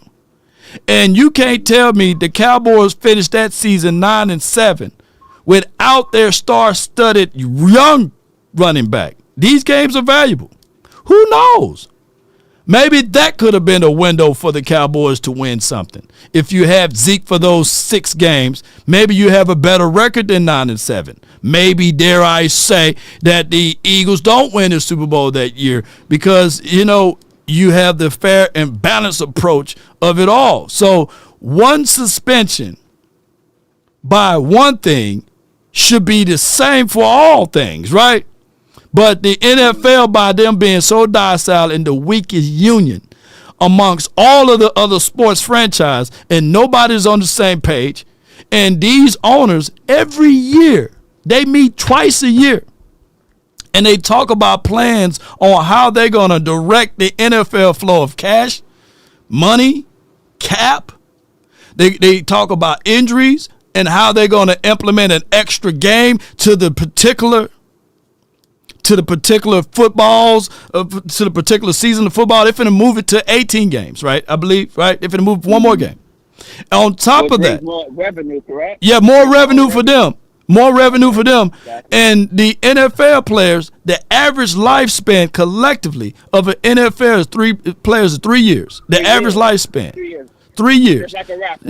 Yeah. So, and they only meet. So they fight these owners, these billionaires, every 5 to 10 years, whereas these billionaires, they meet twice a year. In the NFLPA, they don't meet up like that. By the time it's the new collective bargain agreement, over a third of the NFL players that's playing now won't even be playing. You know what I'm saying? So that's just how it is. Yeah, and that was scares me going into the future, man, because now we have these kids, man. I mean, don't get me wrong, they all about their money, which they real deserving because, looking at from, the forefathers, in the NFL, like the older guys in the 80s and the 90s, they wasn't making no money, right? Facts. And now that these kids make buku money, even though they're making the money, but at the end of the day, it's like they have no power. It's like you only making this money, you only making what they give you, which you could be making a lot more and have a lot more power, right? Big facts. So I mean, for that being said, when we look at our owner, right? Our owner is a big part of that, right? He's a big part of that shield. He's a big part of that branding, that whole NFL. I think the whole NFL moved off of his motion, believe it or not. He's the one who implemented the salary cap, correct? If I'm not mistaken, Big Law? Yeah. He was a big part of that, correct? Right. Part of bringing the salary cap in, if I'm not mistaken, right? So our owner, he doesn't care about winning. He care about building this shield to be the most dominant sport in the world. And it's sad to say, as a Cowboy fan, I'm starting to really look at that. Like, man, I don't see no change right now as far as our Cowboys because our owner doesn't care about the Cowboys. Like you said earlier, it's a hobby to him. This is just it's just costume to him, if you want to say, right? He just here the flex. Hey, man, I got an $11 billion team. I got a jet. I got this. I got that. He just here to flex. So that being said, man, for us fans, man, I think we have a long way to go. And we Facts. just going to sit this one out. And it's scary big law because now that Will McClay's seeming like he's going to go, I want to see how they're going to draft and how they actually going to be getting players because Will McClay was a big part of that, of the change that we were seeing far as the drafting and, you know, getting the little bit of players that we get. Will McClay was a big part of that. So now you separating him, who's going to fill that spot now? Yeah. Well, we will see, man. Hey, time will tell it all, man. Good call from you, bro. Thank you for calling in. You have a good one. Happy New Year. Yeah. Yes, indeed, man. Yeah. I mean, at the end of the day, and I get it. You guys said that it was more like Roger Goodell versus Jerry. Yeah. But that's why I said the NFLPA should have been able to stand firm and said, "Hey, Roger Goodell, you have great powers and all of these things, but there's no fault in this young kid, you know, even though that's 8 years ago, 2017. But the facts are the facts, right? That the NFL got one of the poorest unions amongst all sports franchise, and it's probably hard to manage. There's 53 guys on every team and over 10 practice squads. So you have the largest groupings of individuals. So that's a lot of guys, right? And all of these people are not going to be on the same page. Whereas the NBA, 15 to maybe 17 guys that's on a team. That's easier to manage there. So just to be fair and balanced with that. For the 304, I got A-Lou. Then I got the 757, I got the 860. So from the 304, you're live on the Nation. Talk to me. What's good with you, Long? What's good, bro? Hey, man, you got a couple things here. All right, sorry, I'm moving at work. But the issue is, first of all, let's start first with Trey Lance, right? Okay. Now we got a better understanding of what it was. He was never brought in here to be anything outside of getting information about how the Niners ran their offense. I firmly believe that's what they really did right there for him. Because they didn't play him. You only gave him a few preseason games with backups. You're going to tell me Cooper Rush is better than him when you really don't know. He might be a gamer. And that's a bad investment because we lost every game against the 49ers since he's been here. But what else can you tell me? You can't. You're telling me that you won't even say when he's going to start. You knew the season was over with after Dak went out. So you can't tell me that you thought that Cooper Rush was going to win you these games and get you in a playoff position. That's not realistic. Second, we already know what's going to happen with Mike McCarthy. He's coming back. Deep down, everybody knows he's coming back. Jerry doesn't want change. He's comfortable where he's at. He's comfortable with how things are going, and it's not going to happen. You said something very interesting. You said you even heard it from one of your inside people, right? That he wasn't going in there. Could you expound on that? Well, or not? I can't. I can't give up. I can't give up the sources or anything. But you know, when I posted this right here, my caption read either this is going to be the end of the road of him or a birth of a new contract, you know, etc. And that person that I know that works at the Star and works within the confines of the Cowboys, you know, then I can only take it at a grain of salt because it's not a reporter. Mm-hmm. He just worked there, and they feel that he's going to get a new contract. So that's just what it is. Now, the thing that's on the table is ultimately, do Mike McCarthy want to get back? You see. It takes two to tangle. Like Mike McCarthy may be saying, you know, I want to hit this New Orleans job up. I want to hit this Chicago Bears things up. You know, I love the fact that my guy Collier, he always had this statement: would you rather be a prince for a lifetime or a king for a day? You know what I'm saying? Mm-hmm. So I'd rather be the prince for a lifetime. So with Mike McCarthy, going to another organization, and if he is for what he said he is, right, far as his accolades and what he's able to do with a meddling owner and getting this team, of course, to 12-5, 12-5, 12-5, then that will be considered praises in Jaguar land. That would be considered rubies and stones for the Saints because they haven't been there since the other head coach left, you know, and now he's on Broncos country. So, yeah, that's something that he's going to have to evaluate. Yeah.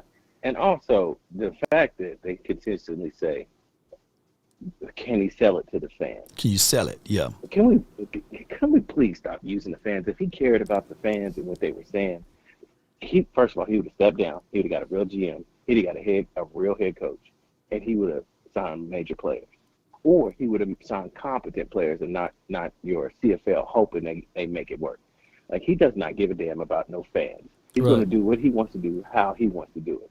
So when we say that, as in Cowboys fans, or you're a content creator and you say that, it's like to me, it's like a slap in the face. Even when he says it, it's a slap in the face. Because if you really cared, come on now. If you really cared, you would have signed Derrick Henry. If you really cared, you knew you needed a D tackle and not a backup. You knew you knew the players you needed to win. Facts.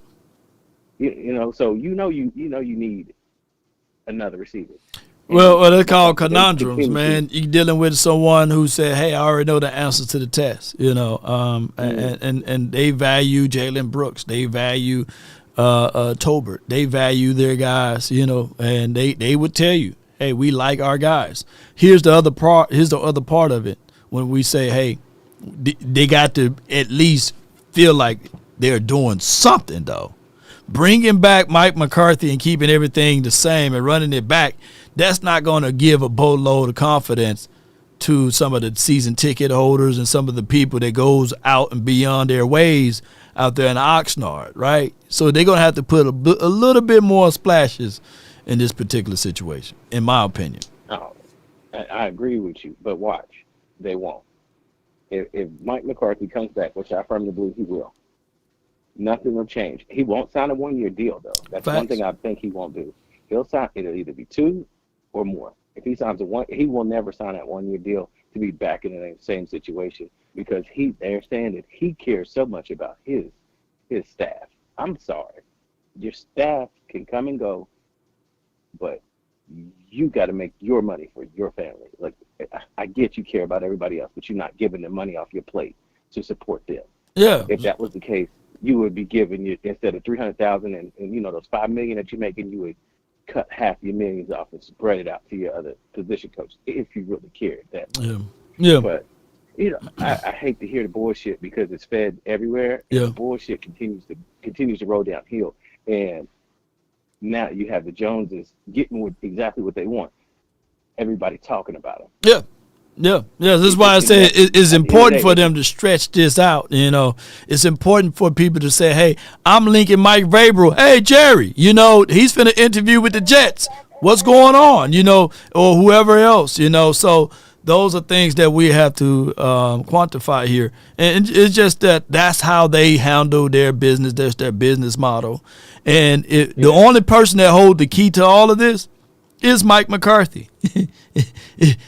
I'm quite sure he was like the Joneses will announce today if he can just sign a $5 million deal. But Mike may be asking for a little bit north of that now, you know.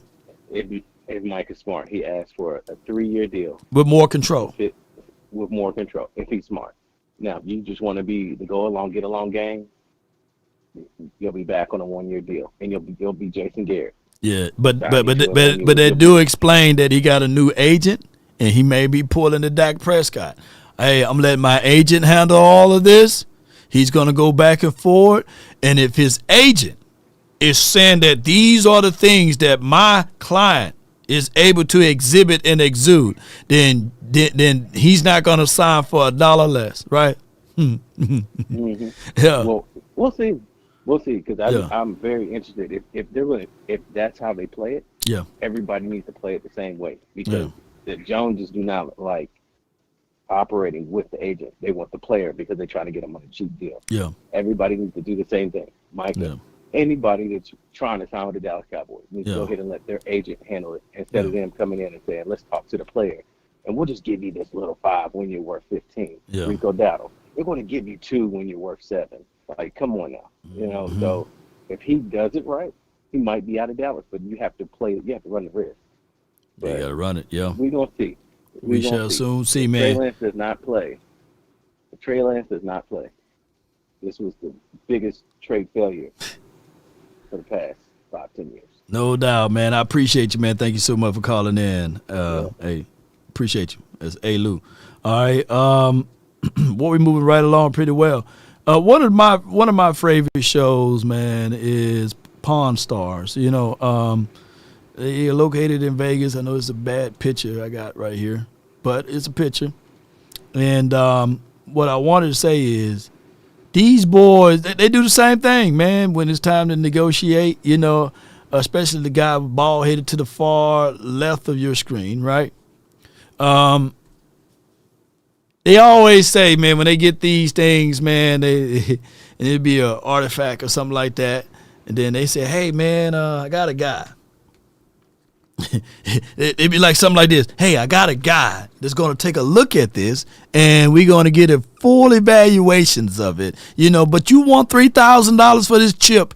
Let me get my expert guy on the phone, or he going to come down and take a look at it. And they probably make another phone call and say, hey, man, this guy won't about $3,000 for it, you know. But, hey, when you come down, let them know that, shoot, this ain't nothing worth more than $2,000. At least come work with me, man. Come work with me. They probably be working some inside deals, you know. But neither here nor there. That guy, the expert analysis guy, comes in and say he looks at it and he says, it's a fake. You know what I'm saying? Or he comes down and he look at it and he says, yeah, this is the real deal right here. This is the real deal. And I would tell you, man, this is worth at least $2,000. You know what I'm saying? And then I believe one of the guys named Chum or something like that, and they be lowballing, don't they? And he said, "You want $3,000 for it?" All I can do is $1,000. And then old boy be like, the dude with the bald head, I forgot his name. What's his name, y'all? What's his name? I know y'all know his name. Yeah, the guy with the bald head, you know, with the sharp suit on, to the far left.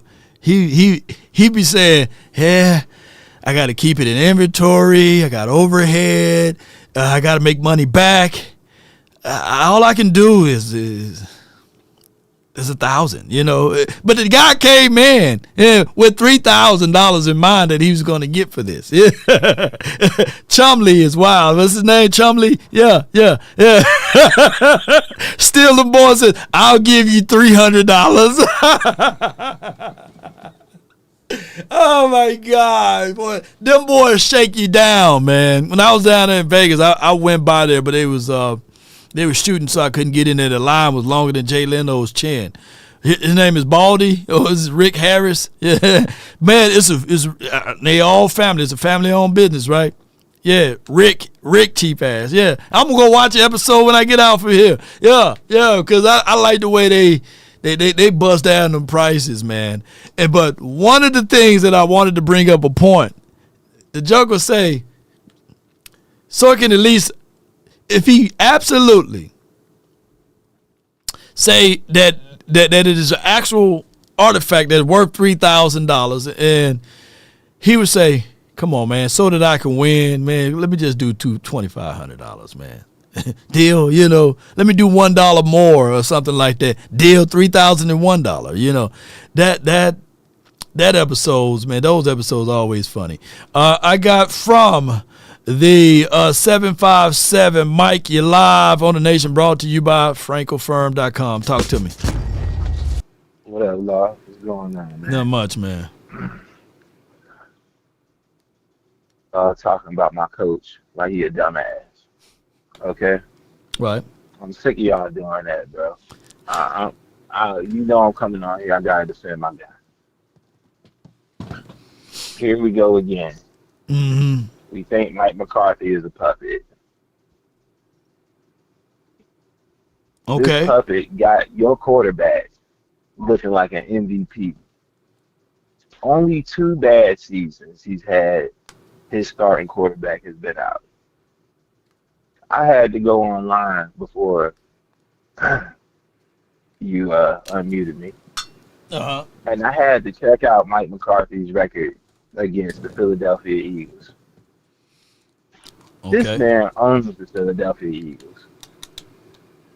The only teams he has problems with is the same teams he's been having problems with since he was in Green Bay, which is the Arizona Cardinals.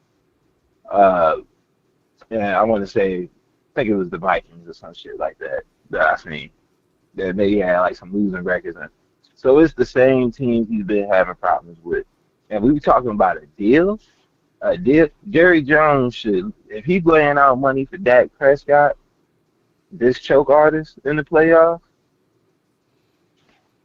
he needs to be laying out money for Mike McCarthy because that's as good as you're going to see Dak Prescott ever play with last season. He's not getting no better. His leg just got fucked up again. So let me break this down. So the coach that you like can't fix Dak Prescott, right? Oh, he already fixed him. So he fixed him, but he didn't fix him. He made him what he was going to be. Dak ain't going to beat Lamar Jackson in the MVP race because Lamar going to run it and Lamar going to throw it. So it's just not going to happen. That's the only reason Dak lost that MVP race last year. And he was an All-Pro. And he was All-Pro. So when we look at quarterbacks in general and the MVP last year, Lamar Jackson, why is he a 2-4 in the postseason? Why is he 2-4? He's been in the league since 2017. But Lamar ain't. Or 18 in 2018. Every season, Lamar get closer and closer and closer. And how many years he's been in the league? How many years he's been in the league? 5, 6 years? And he got two measly playoff wins. So, not to make the argument about Lamar Jackson, Mike, but what would be your argument to pay Mike McCarthy more money? And keep in mind, the NFL contracts for players come from that pot that we was talking about, the revenue sharing. That's NFL money that everybody share. Okay. Right. But the coach's money comes out of the coaches. The coach's money come out of the owner's pockets. You know, so there's no salary cap as it relates to this. So you, Jerry Jones, you're looking at Mike McCarthy in his face, and you saying, okay, how much you asking? How much do you want? How much are you willing to give Mike McCarthy to be here? Me, $15 million a year. So you're gonna jump Mike McCarthy's salary from $4.5 million to $15 million based off of what he did his first 5 years here. And I'm giving him more control of the team. I want him to build his team. I don't want him to try to build what Jason Garrett left behind. I want him to build his team. I want him to go get his quarterback for his length of his contract and see what happens. Why would you pay more money for that when you could have did that on the front end when he was only getting paid dog water? You could have did that when you was getting paid $4 million. But money talk. And Mike McCarthy coming up in there with that bread like that, you're going to have to listen. You basically telling him, we're going to give you more control of the team. So for $10 million more, Mike McCarthy ultimately becomes a better coach. He's not going to go for Hail Mary on 3rd and 1. He's going to have more discipline, more. You know what I'm saying? Clock management and all of that stuff, right? Well, to me, clock management wasn't his issue this season. I didn't see clock management issues He just had a bad team. Wait.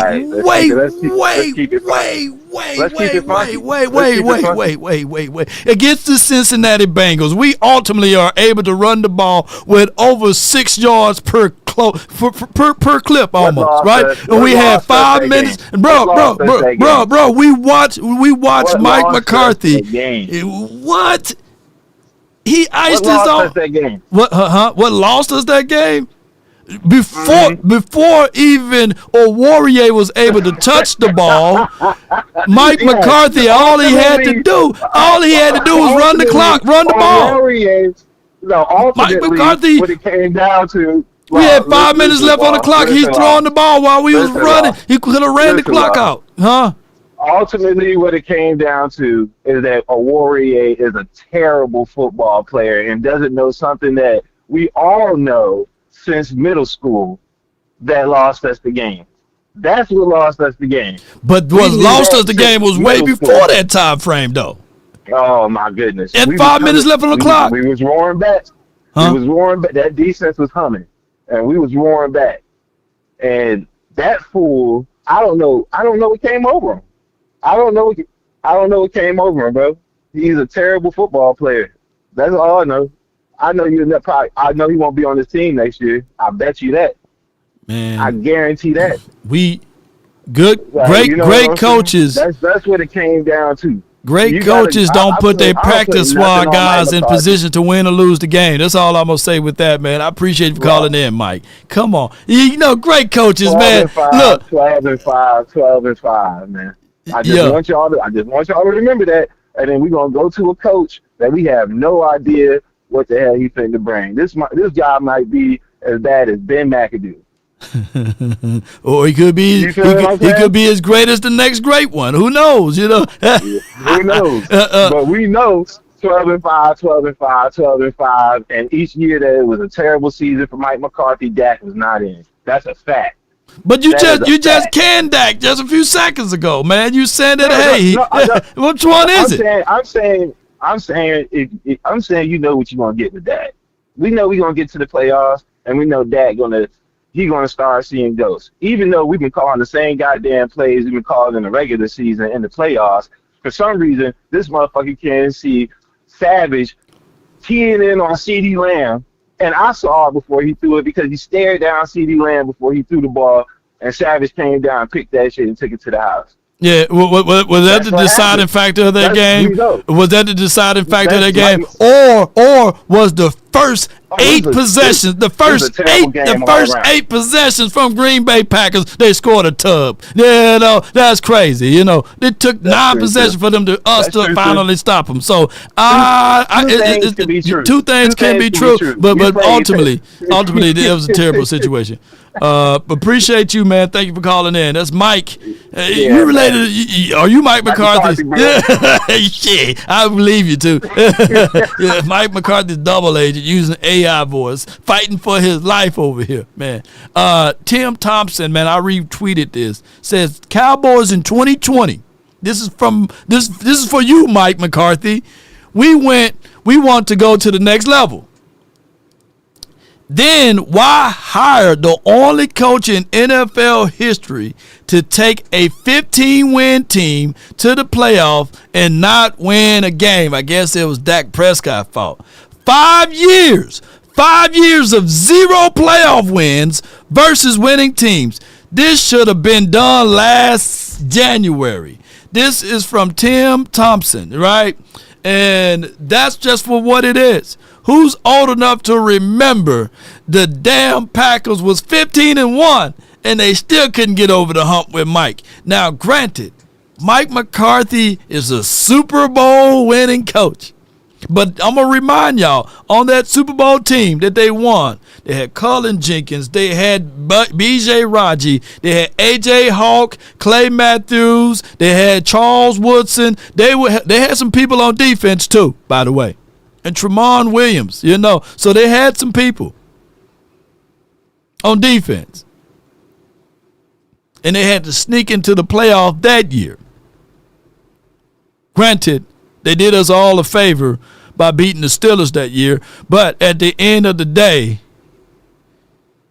I don't see where Mike McCarthy, and I like Mike, to a degree, when we were winning and he was doing some things, yeah, he gets some flowers.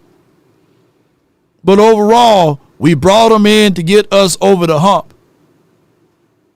Shoot, the brother couldn't get over the hump himself in Green Bay. But neither here nor there. I got from the 860.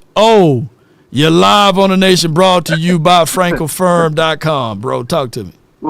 Law, I might need Franco Firm after this. Law, what is going on? Yo, this is crazy. These delusional, 757B. What are you talking about? Are you a Slurpee? Look, anybody named Mike, Law, I'm gonna need you to regulate. If his name is Mike Law, he's sus. He's sus to be a Slurpee. He's sus to be a Mike lover. I don't know, Law. Look, Law. Michael Jordan right now said, wait a minute, what this got to do with me? Mike Vick, like, wait a minute, hold on. Now, there's a lot of good Mikes, you know what I'm saying? But man, I'm about to take one mic off of Nas, and I love me some Nas. One mic. Law. Are we watching the same games, Law? Are we watching the same coach with the Law? I can go out right now in the backyard with my 7-year-old niece and nephew and draw up with crayons the first 15 plays better than Mike McCarthy. Law, we gotta stop. We gotta stop this, Law. We gotta cut this out, because this is getting to the point where, Law, I really wanna. I can't say put hands on somebody, Lord, because I don't want FBI coming on me. But, Lord, I want to pray for these dudes, Lord. Put hands on them in prayer, Lord. Because, Lord, this is the reason why Jerry is when these dudes told Jerry in Pittsburgh, Jerry really thought they was bigging him up. I really think that. I think he think that too, You got the Slurpees in the world thinking like, it's all right. Everything is Dak's fault. Dak hasn't had a consistent quarterback coach since I forgot the quarterback coach, and he did John Kidner off with him. Yes, and he popped off with him, and after that we ain't seen him. He hasn't had a good quarterback coach. If you look, when he gets off coming out of bounds or coming off the field, Law, he goes and sits by himself with a goddamn iPad, Law. Yeah. Where's Mike McCarthy, Law? If we're talking about a coach, if you're saying as a coach, your job is to coach up players that need to be coached up. That's your job, Law. Facts. So if he's not coached up, that means that is your job. That is you. That you can't point the finger at somebody else and be like, he's not doing his job. He's not coached up, B. Yeah. I mean, shoot, the new 12-5 are 3 Super Bowls from the 90s. That's all 3. That's equivalent to all 3 Super Bowls from the 90s. Oh my goodness. It just hit me, man. The 12-5 are equivalent in modern day time. Boy, inflation is bad, bro. It's equivalent to that 12-5, boy. It's the 90s. I have a funny feeling. VIP, I have a funny feeling that if Mike, not Mike, but if Jerry Wayne and Steven can live for another 10 years, guess what they're gonna be saying? Hey man, we were 12-5 in 2021 and 2022 and 2023. We were 12-5. Yeah. Remember the Titans, but remember the 12-5 seasons too. Yeah. I want to ask you, how many rings did that get you, Jerry? What did this 12-5 get you?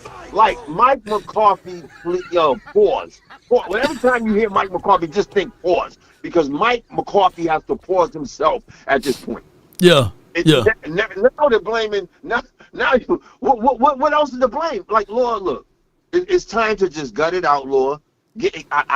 I'm not with. I don't check nobody's pockets, Lord. Where I'm from, we don't count pockets. To me, that's funny money. So I'm not. I respect this man's hustle. I know he came in here and hustled Jerry. He said, "Oh, I've been studying, bro." Put no work, Lord. I don't see it. If you saying you were studying, what the hell was you studying? Because I don't see it out on the field, Lord. Yeah. And You know what? That was the gangster move of all time. Bro, I watched every tape, every clip, every film, you name it and claim it. I was in it. I was watching it. And I can tell you that Mike McCarthy did make a real good G move to get that job, So, and I don't blame him. I don't blame him. Shoot. Another tape on Jerry. Yeah. I think it was one of them undisclosed tapes that he had on Jerry. Like, yeah, Jerry, I got this tape of you and Shorty, and yeah, it don't look good, man. You got your shirt off like Facts. He had the Bill Belichick. Nah, all right, we gonna leave Jerry alone. We gonna leave Jerry alone. 'Cause I don't want to get my boy canceled, man. Because I know Jerry pull a lot of strings, but I do know this, Lord. You can't fool my eyes, Lord. You can say what you want. You can't say that Mike McCarthy's doing a good job, and I'm watching this man be incompetent in his play call. Right. And his coaching. And you hear from one of the best players that we have.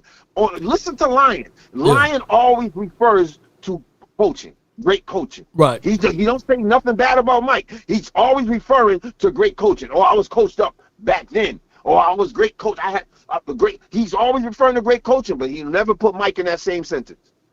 Big facts, man. You good call, man. What else you got before I let you go, man?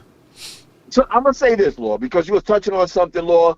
And you know where I'm from the Bronx, Lord. And I had to go do a project for the video you saw. I don't know if you saw, but Yale University did an animated video about my single father walk, because I go around with the Department of Children and Families and talk about how dads matter. I have a dads matter program. Okay. And when I went to Yale, Lord, and you know how I look, I'm 6'3", 220. I wear my scarf wherever I go. And when I walked on campus, Yale police ran down on me. He's like, yo, what are you doing here? I'm like, yo, I'm doing a project here with the president. They like, yo, we're going to escort you, bro. We don't believe you. Yeah. But that goes into, and then it changed my mindset to dads matter, to perception matters. Yeah. Because you can't change someone's perception. No matter what you do, you can water yourself down. You said your boy wore glasses, and I told the people from Yale about that. I was like, look, I'm not taking my scarf off. This is a part of me. This is, if you want me, this is what you paid for. So if I watered myself down, Lord, and came in there looking like Slurpee, they probably accept me. But then I'm faking, and then I'm doing the Mike McCarthy, because I'm faking it till I make it.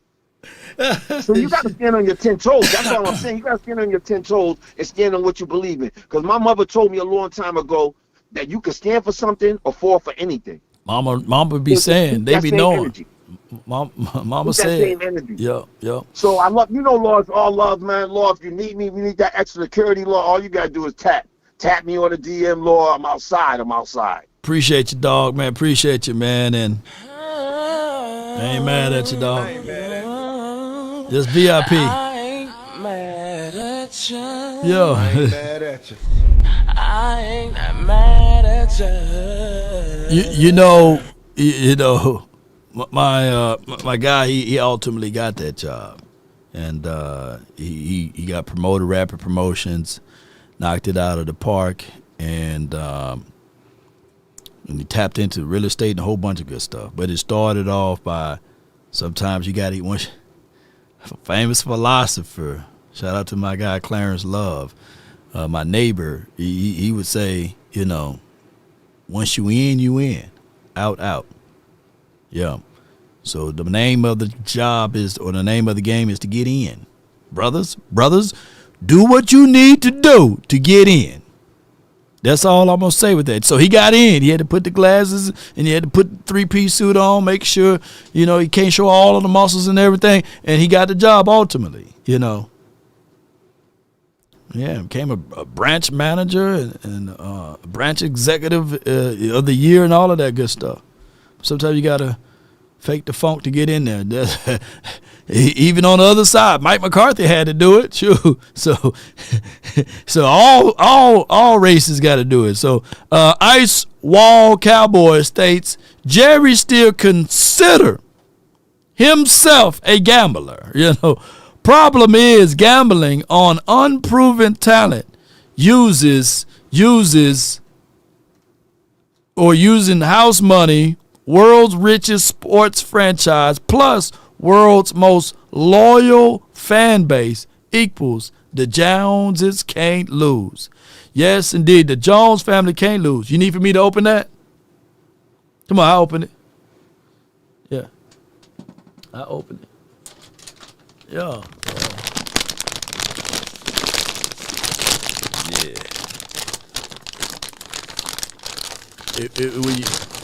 When you open something, you always got to get a piece of it too, though.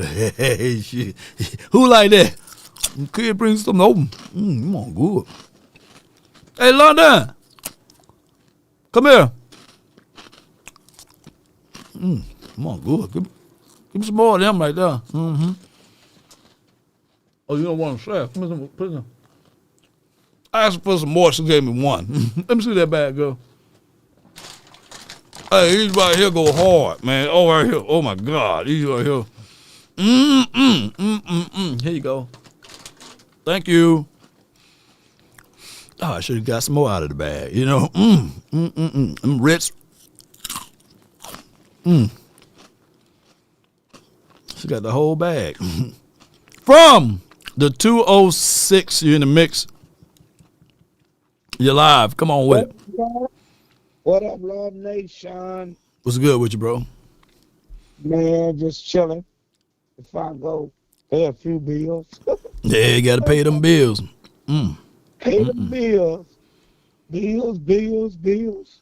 All right, Beyonce and them. What you got? I know. Hey, yeah, I'm just checking it out, man. Man. They bring this dude back, man. Oh, my God. You know what I'm saying? We don't know what to do. I'm like, you said we're going to get the same thing. Same old. Hey, remember, you're right, it was 15-1 and lost. He ain't going to do nothing. I'm sorry. So, put it like this: Mike McCarthy probably without the Joneses probably would be a good fit here. Just Mike McCarthy, you know, with a different set of circumstances. But we do know how Mike McCarthy operate under the Joneses, and he's going to bend a little bit, and he's going to say, hey, yeah, we can work with Jalen Brooks. We can work with the Tolberts. We can finally figure out ways with Kevontae Turpin. But it's not a situation where it's going to be enough to take us over the hump, because he got a few flaws in his approach with the lack of run game and a whole bunch of stuff with play calling, you know. This man, play calling is killing the team. Tell me, you can't win the way you call plays, because you know the team be moving, be moving in a good rhythm, and then he'll mess that rhythm up, calling a dumb play. There you go. Yep. You know, every time. You know what I'm saying? I'm like, because he had Philly. Look, Philly was on. You know, Philly hope he comes back. Right. They hope that dude come back. Because if Philly get a real dangerous, because like I tell y'all, there are 3 teams, 4 teams. Philadelphia is going to get beat. Then Tampa going to give them trouble with that offense, how they play, and that big dude in the middle. Minnesota with them dangerous receivers going to torch them. Green Bay will give them problems. Detroit can give them problems.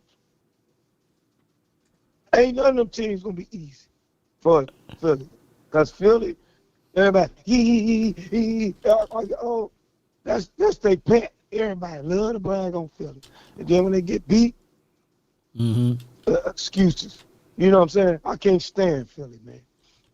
Because, you know, if they was really that good, they're not good. They got a good record because we got dumb coaches. You know what I'm saying? But they're going to get beat. They're going to get beat in the first game. Watch what I tell you. No doubt, man. Hey, man, I'm waiting for the day I'm gonna pull out the couch, and I'm waiting for it, bro. And I'm gonna put the logos on the couch. That's my next assignment, man, to get that couch game together, man, because I can't wait. Oh, so Washington. Oh, the first game will be Philly against Washington. That's what's gonna be the first game. Yeah, because Philly will get to play the last place team. Cause they, No doubt, man. But hey, I appreciate you, man. What else you got for the show, bro? Man, I'm just over here chilling, man. About to go pay these bills and waiting for. How you think about the who you want them to pick though? Who you want the Cowboys to pick in the first round? Oh, I'm going BPA, but I'm with the belief, man. I still like Genty. I still want that, and then I want the wide receiver in the second, and then we can go D tackle or DB. Wide receiver. It could be if he falls, it could be the Ohio State guy if he falls, or it can be Savion, it can be Trey Harris, it can be. I'm looking for a wide receiver, man. Who's the best receiver? Who the best receiver? Tet right now, in my opinion, he's one of the better wide receivers in this game. Tet McMillan. Who he play for? Arizona State, something like that. He coming that big tall guy? Yeah. He nothing in that playoff game? Man, shoot, I don't think that they got what's the name quarterbacks like they have in the pros, man. I like those. I'm not gonna base my draft pick off of one game, but over a total body of work. That's why I say even though Cam, the running back, I'm not gonna base my whole entire thoughts on one game. You know what I'm saying? I got to look at multitudes of other things. So it's gonna be good, man. All in all, man, I think Arizona Wildcats. Yeah, Ted played for Wildcats. But what I'm saying is overall is that we will see, man. Let's get the combine and stuff going, man. Let's get some of these strong East-West strong games and the Senior Bowl before I make a declaration on who I'm going with. Yeah. But it's still in the baby stage right now. Like at the start of the year at the start of this year, everybody was like Ollie Gordon the best running back. People wasn't even talking about Genty. Now look how Ollie Gordon is somewhere down in the middle of the pack now with all of these running backs, So that everybody don't want Genty in the first round. I've been hearing it. Yeah, but man, that Ohio State back is good too. Yeah, they got some good backs over there too. So it takes some time though, bro. I really get deep tackle in the corner for sure. That's what I want. Another corner. But you don't want that your boy, your favorite corner, Booth. Hell nah, man. I can't know that dude is horrible. I know you've been laughing. Oh my God. Our grandmother could run around on him. He plays scared. When you see him out there, scared, 5 yards off the receiver. If you can't cover, it's best to play bump and run with a guy over the top that can help you. Because if you play with how you cover, and you can't touch the guy get a straight quick start off you getting torched. He gonna play this week, ain't he? He's starting this week. Man, they gonna put Booth still out there, so I'm looking forward to seeing Terry McLaurin or somebody to take the top off on him. But man, I appreciate you for calling in, man. Thank you so much, bro. Good show, and how about them Lakers? How about them, man? All right, bro. Yeah. 100, man, and we gonna figure out some things from here. From the 201, you're live. 100, talk to me, man. What's good, man? You trying to screw me up with them chips, man. I just got out the gym. I'm like, I'm going to get my smoothie. You know what I mean? And here you come with the chips. Yeah. About these go hard. They go hard, man. She the one talking about, can you open the bag? I'm like, oh, it's a service fee. If Law going to open the bag, I gotta collect. That's you the know rule. what I'm saying? That's the rule. No matter what they send. And you should have seen her face. She looking at me like, I'm like, yeah, I'm open the bag, you know. They gonna have the nerve. I said, give me one more. And she gave me literally one. That greedy. She got that greedy spirit. These mine. Yeah, these mine. Then I had the bag in my hand. I should have snuck some more of them out of it. I'm the one who bought the bag. Yeah, yeah. You gotta ask for. Look, that's one thing that they didn't tell us by parents. You gotta ask for things that you bought. Like, can I have some of the chips that I bought? You know, I'll just give me this doggone chips. Hey, my niece do it all the time. Every time I do the same thing. Oh, you ate some. Wait a minute now. You asked me to open them? Yeah. Hey. Talking about, Dad, what you doing in my room? Your room? Your room? Yeah, okay, Howard, you better fold that bed up, get them clothes from up under the bed, and put it in the closet, put it in the dirty hamper, and this is literally my house. So if it's my house, how it's gonna be your room, you know? What's going on with them? I know, Lord, you better leave that door open too. Yeah, better leave the door open, man. I already know. People told me, man. They said, "Law, just keep living, dog. You up for a world awakening." Oh yeah, for sure. With these two girls. 'Cause I'm a girl dad, so yeah. Rude awakening. I ain't got no kids. I got nieces and I got cousins and all that. So hey, I know. Yeah, I know. Yeah, you know what I'm saying? But you know what I'm gonna do though? With that damn dough, I seen on TikTok, it was on one of them damn things. The man took the dough off the hinges. She came home from school and she like, "Where my dough at?" Yeah, until you get them grades up, until you get everything up, we put the dough up. You know. That's what you gotta do. You gotta do. They got this soft parents and stuff. Get out of here with that. Yeah, get out of here. Because they don't let you whoop kids anymore. So I'll just take the dough away. You know, I take the whole dough. That's my kid. I can do whatever I want with my kid. That's my kid. You know what I'm saying? Now I ain't saying punch him in the face and do all that crazy stuff. I ain't talking about that now. But hey, spare the rod. Spoil the child. Spoil the child. You know what I'm saying? My grandmother used to say, "Hey, get that switch from off the tree. From down south, boy, get that switch. Yeah, no small switch either." yeah, with the leaves on there a little bit. Shoot, them things burn. Shoot, fool ain't grab a poison ivy branch and shit. Yeah. Ed said he got 4 girls. Bless his heart, man. Oh, man. I mean, you know what, Ed? He's on my Facebook side. He must was a player back in the day. That's what it is. Had to be. Karma coming back. Shotgun and all that. I know you got the shotgun in the house. You got all that in the house. Shoot, he got 4 girls, man. Shoot. Yeah. She better have him. I do it for my niece. It ain't even my child. It's my niece. Boy, what? Ooh. Yeah, indeed, man. That's crazy. You know what I'm saying? Dude. You gotta check the phone, all that. Ain't no man. Gotta put parental things on the phone, all that. Man. Lord, get ready for it, man. No, man, I got a time machine. I'm just gonna rewind all the way back to the 92 and 93. I'm going back to the 90s and start over again. I'm starting back over to the 90s, man. I'm got that time machine. Jimmy Johnson right now is the head coach of the Cowboys. I'm going back in time. What is that on the phone? What? Man, don't remind me 100 grand. Player like Law? Nah, man, I'm going. Gotta remind. See, every time we have a good conversation, you won't bring up some stuff like that, man. Don't talk to me about that. Hell yeah, don't talk to me about that. Yeah.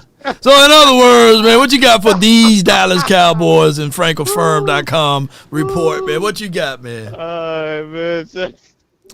Hey, you do it, I'm gonna do it back. You be doing it, man. Don't act like don't let Law fool you, man. He's a troublemaker too. Wait a minute. You started mess. Wait a minute, I don't start. I be coming on here ready to talk, and then Law just pull me in. I be like, wait a minute, nah, you the next on the list. Well, I bet. Okay, now Mike is coming back. We already know this, man. You know, ain't no other coaches is coaching here. The memo is been out. So those other coaches y'all want, the memo been out. They already know.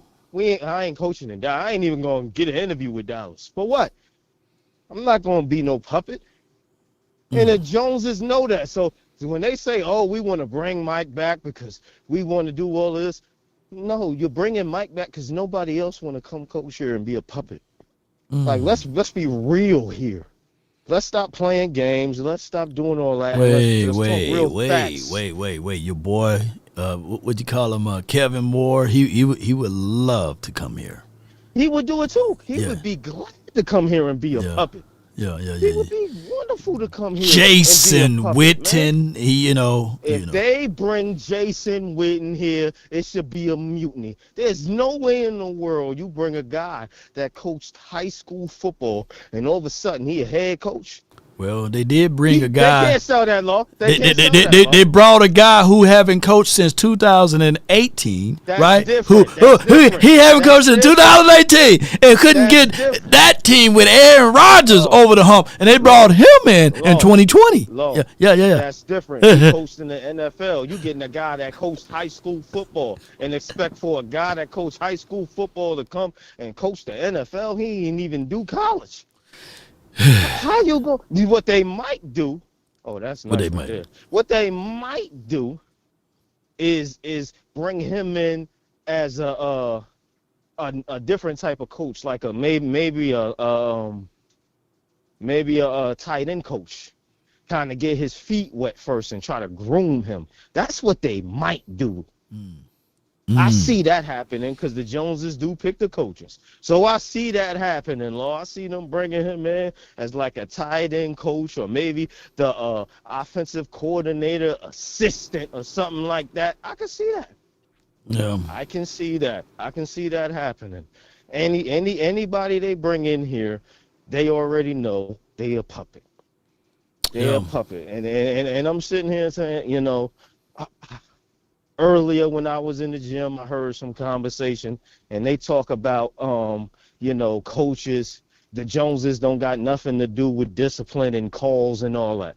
Calls happen all over the league. Yeah, they do. Those same calls be happening all over the league. So if you talking about just switching out, a coach is going to change holding calls and all that stuff is not going to get called. That's a lie. See, we talk about Dan Campbell and how great he is, but if he was here in Dallas, the moment a fourth down don't work, y'all going down his throat.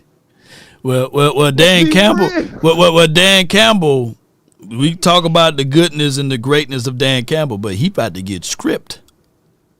He finna lose Aaron Glenn. Now he finna lose Aaron Glenn, and he's about to lose Ben Johnson. So now I'm gonna look at Dan Campbell and say, and now if Dan Campbell is able to replicate what that team is doing when those two boys are gone, then I'm gonna say, hey man, Dan Campbell the man. You know what I'm saying? Dan Campbell the man. Dan Campbell the man.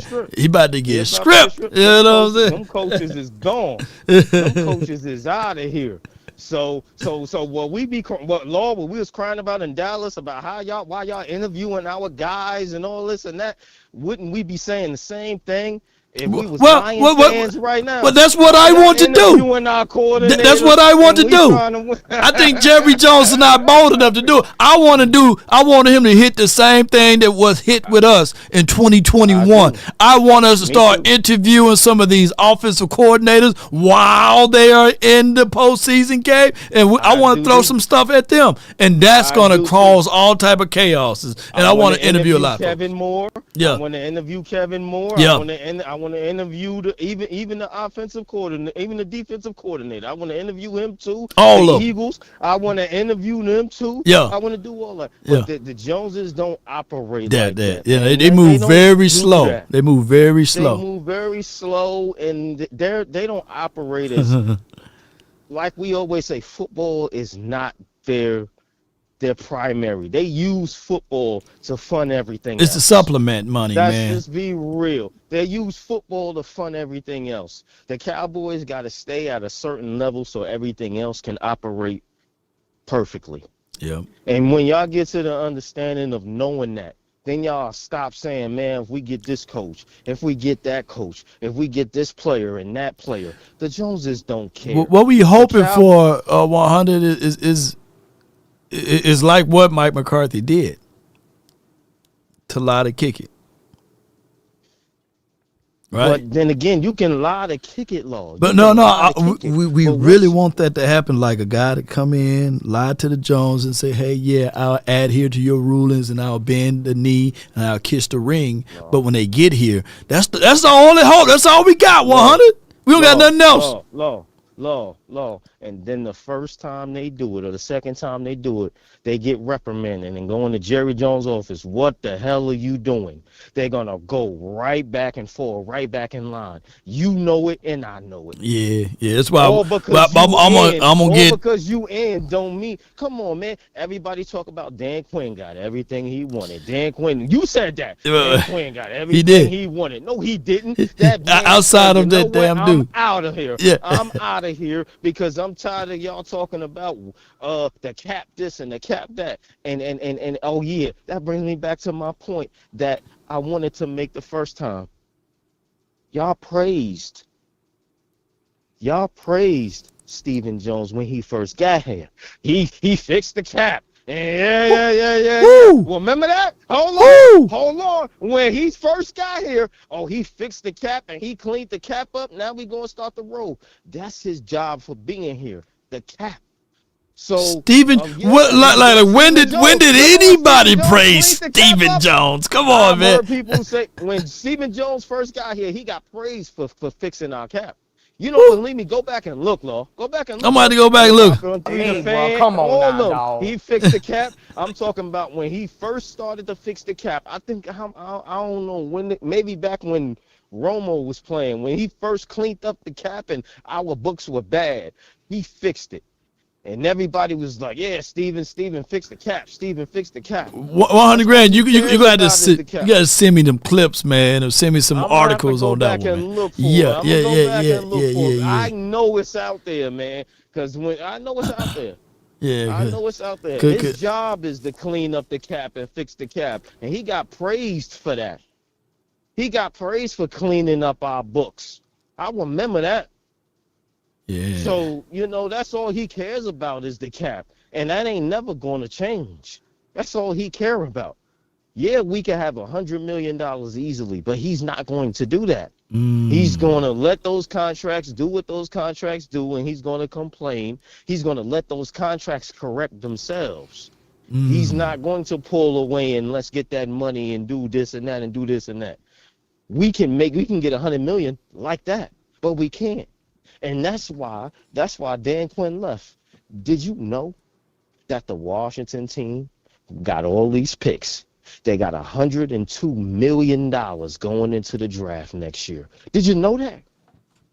I don't know about 102. 102 million. That's what I heard. Yeah. They got $102 million going into the draft next year, and they got all these picks. Man, you see what I'm saying? I'm perplexed. and you see, so when you're dealing with a front office that cares about winning, you get the results over there of a Washington team, and they played this good. But when you got a team that backs you up like they are, man, I'm gonna keep it real with you. I'm nervous, man, about Washington because the Cowboys. Listen, the Cowboys is on easy mode. Let's just be real. They're on easy mode for the Joneses. So all the Joneses got to do is just keep their names just keep their names in the papers and talked about, and they can continue to get these deals around the stadium and get these deals across countries and other countries and make money off the Cowboys, and they don't got to worry about the Cowboys winning. So I don't want to hear what's the point of being a fan and why don't we just root for our team? If you see what's going on, it's hard for you to just root for your team and sit back and act like these things ain't happening and act like the Joneses rock and they want to win like everybody else. Because it's not the truth. It's not. Yeah. It's not. And the thing is, everybody, just like last year, I want to see those stands empty. No doubt, empty man. in training camp. I want to see them empty, man. And I want planes to fly. I want people to boycott and all of this stuff. I want it to happen, but unfortunately, it's not because we have the biggest fan base. So it's not. It's not going to happen. But, you know, if we can continue to do a little here and a little there and keep our foot on their neck, maybe things will change. Maybe, but I don't think so. No But doubt, maybe. 100 grand, man. Shoot, you got me doing some homework now, but appreciate you for calling in, bro. Definitely. You already know. Yes, indeed. That's 100 grand for the 201. He stands correct on the Commanders with 102. I don't know when it's updated on Over the Cap, but God dog it. This Patriots got $131.5 million available. Raiders got 108. Commanders got 102. Cards got 91. Bears got 82. Vikings got 76. Chargers got 76. Titans got 65. And the 49ers got 63. The Cowboys got $19.9 million, just below the Chiefs with $20.9 million. So the team that's in the red, they got to get out of the cap hell. Saints got $65 million that they are over the cap, which there should be a penalty, but, you know, the Saints been operating even since Drew Brees was there in the negatives. The Browns got $17.3 million that they're in the negatives with. The Seattle Seahawks got $8 million. And if Seattle Seahawks, y'all can cut y'all can cut DK. Yeah, y'all can cut DK.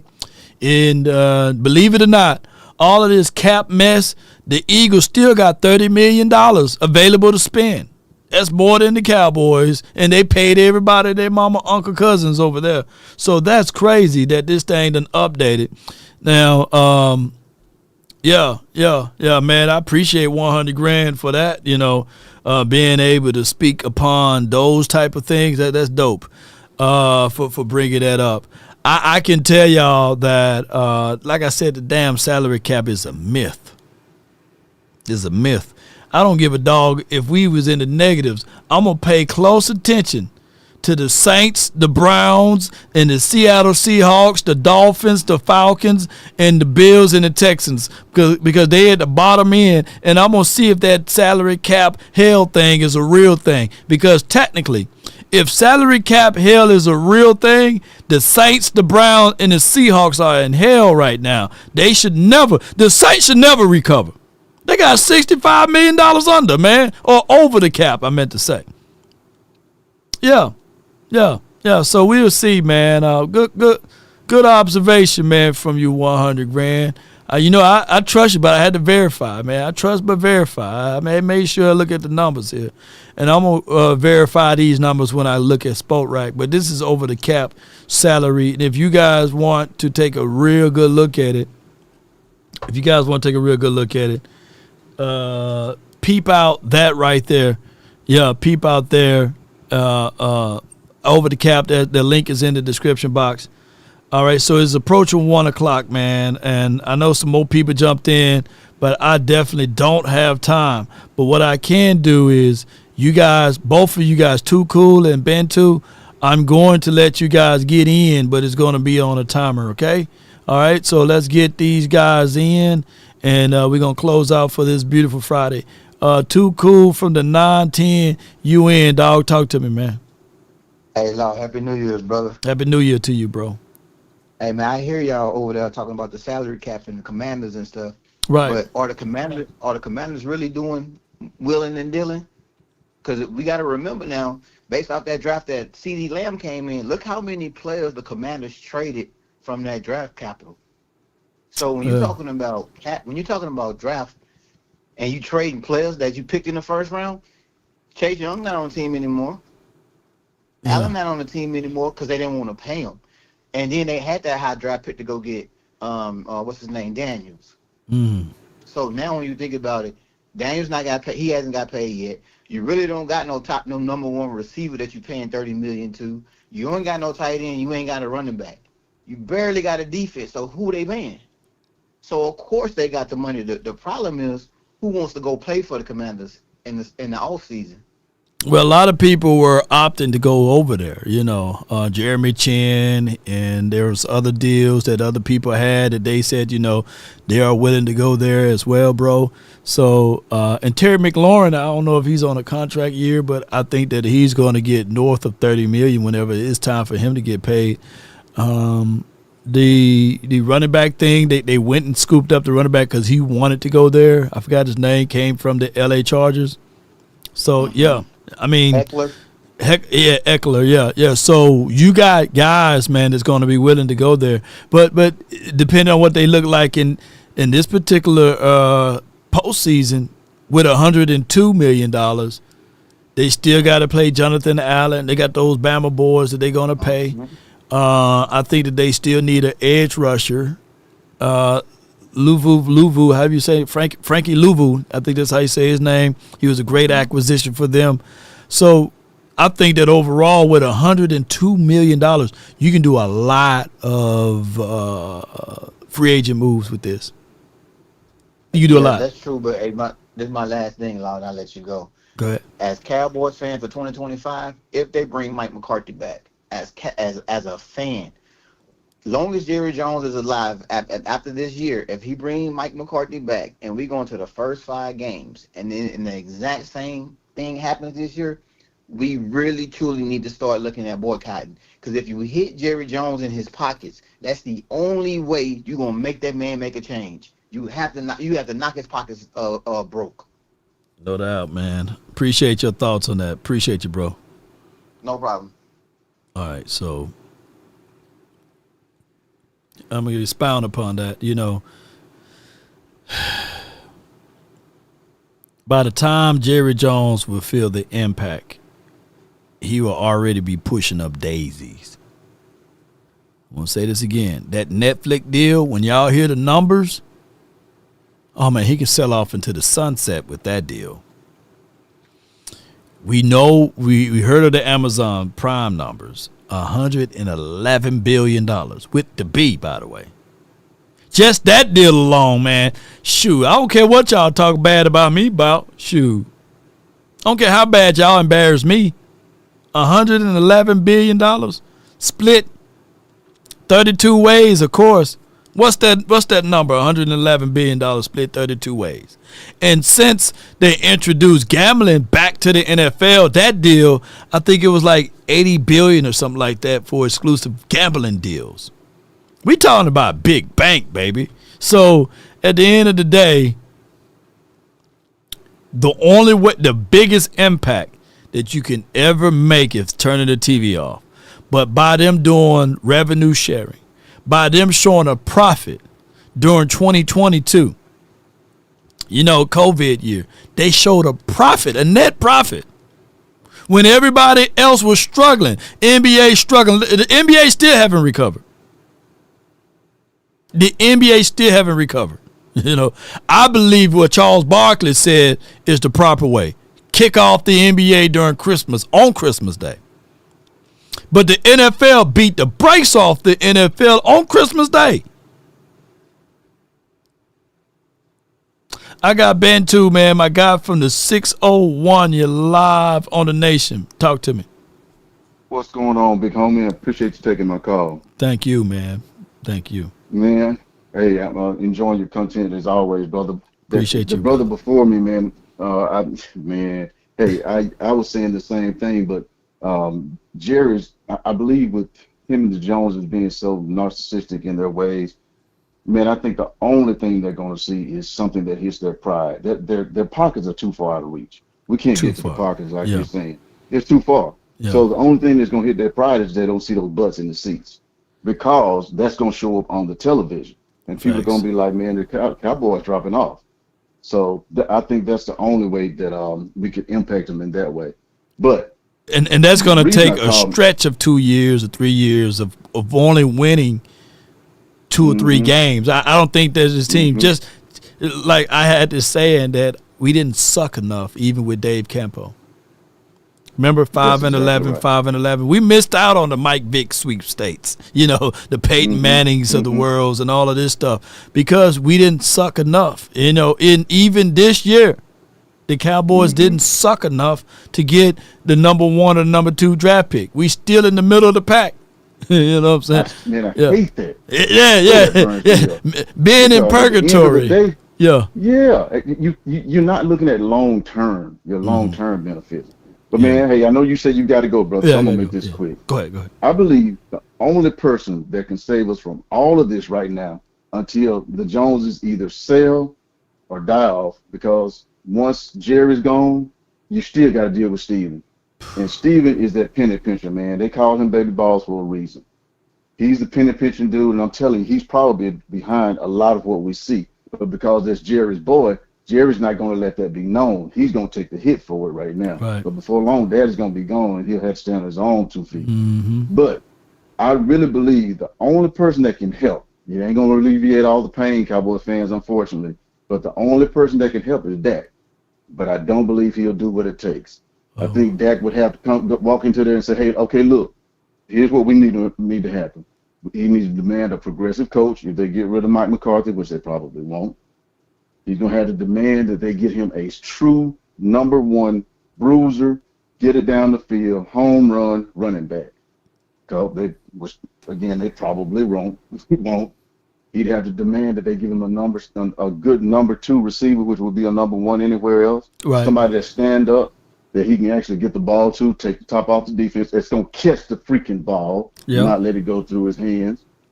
And he'd have to demand that they replace or get rid of or do. I don't care if he becomes a water boy. Terry Steele got to go. He's killing us over there. But Dak is the only one that has any kind of voice right now that could actually get to the Joneses. And I don't know that his voice is even big enough, man. Right. Those dudes' egos is otherworldly, man. They like Nibiru coming to crash into Earth. Yeah. They're not going to hear anybody. Yeah. So, you know what? That word you keep using, purgatory. That's where we are, Law. Yeah. It's a shame, man. I've been a Cowboys fan 50 years, and I've never in 50 years had this level of frustration with this team. Jerry got older, and Steven got older, and became more a part of it and progressive. Y'all think about it now. As Steven got older and got more involved, the team started to go down as far as the moves they were making. Right. It became less and less and less. Steven got more and more and more involved. I guarantee you Steven is the one pushing all of the numbers behind the scene, man. Oh, yeah. It's been told to us. Yeah, that's the real thing. You know, it's terrible how it is. But hey, man, I appreciate you, man. It's good meeting you, man, always, too. Brother. And let's continue to figure out ways to hope that 2025 is different. You know, ain't no doubt. Oh, by the way, thank you for letting the Law Nation fans actually see a glimpse of you being daddy. That was pretty cool, man. Oh, man. Look, and you had to take that text off the top. Oh, yeah. I get it. I get my cut off the top. So, appreciate Daddy got to get his, baby. Guaranteed cut, man. Appreciate you, bro. Ain't Good no call doubt. from you, man. Yes, indeed. Yes, indeed. Troy from Houston, man. You got to catch this next train, man. But real good conversations, man. I talk to y'all all year, man. Yeah. It's sad, man, but people can see. And I think I had another super chat from Too Cool. I think he said he had 3 kids, 3 girls. He's saying wide receiver. Or Sampson says, we are in the arm race and we're losing. You know, yeah. Sampson, you right on the money. Jeez. Somebody else, man, but appreciate y'all support, man, and appreciate you Too Cool. I don't see it no more in there, but I think you said that you got 3 girls, and who should we go with, wide receiver or running back or something like that? I'm going BPA, still way too soon. I just want to say this, just Stephen Jones, Jerry Jones, it goes all the way back to my guy, man, what he said, Kevin Gray. Come on, let's listen to him one time.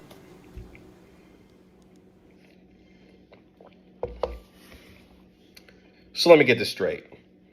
Stephen Jones got the nerve to get on radio to say that the Philadelphia Eagles are headed for salary cap hell after the Eagles won a Super Bowl, tore it all the way down, got back to another Super Bowl, hell, might be headed back to another Super Bowl this year, and he got the nerve to be pocket watching what Philadelphia's doing after he watched a Rams team win a Super Bowl, tear it down, rebuild, get to the playoffs 2 out of the last 3 years. You got the nerve, Steven, to get out here on these airwaves and say that kind of bullish. This is what I'm talking about when it comes to the Cowboys and this football team. Jerry and Stephen Jones run this team with no fear of consequence because nobody's getting fired. So they can do and say whatever they want to the detriment of a fan base that is desperate for them to get the hell out of the way, because these two have no idea what they're doing, and they continue to open up their mouths to prove themselves right about how clueless they are about running an NFL franchise. Like you, I'm over it. That brother preaching, man, from that seat. Shoot. Shout out to Kevin Gray. Yeah, we're going to go ahead and get on out of here. And appreciate you, Juan. Appreciate everybody for tuning in. The boy got bars, you know. And what we going to do here, we going to get ready to bounce, baby. But I appreciate everybody, man, for tuning in. If we offended anyone today, charge it to my beard, not my heart. The Cowboys are who they are. And our only hopes would be, and I get 100 grand, what he's saying, but our only hopes would be if somebody can get in there and be like a player, you know what I'm saying? Be like, baby, I like you, I love you. I'm going to do this and do that. You know, I won't do that. I won't do this. Then they get in there and switch up the whole game. You know what I'm saying? That's what we're going to have to do. Unfortunately, it got to be a coach that way. Or, I'm going to play this, what this guy sent me. I don't know if you guys can hear it. John Gruden is looking to throw his hat back in the ring, the head coaching ring. What are your thoughts on John Gruden? I don't have, I just don't have any comment there at all. Okay. And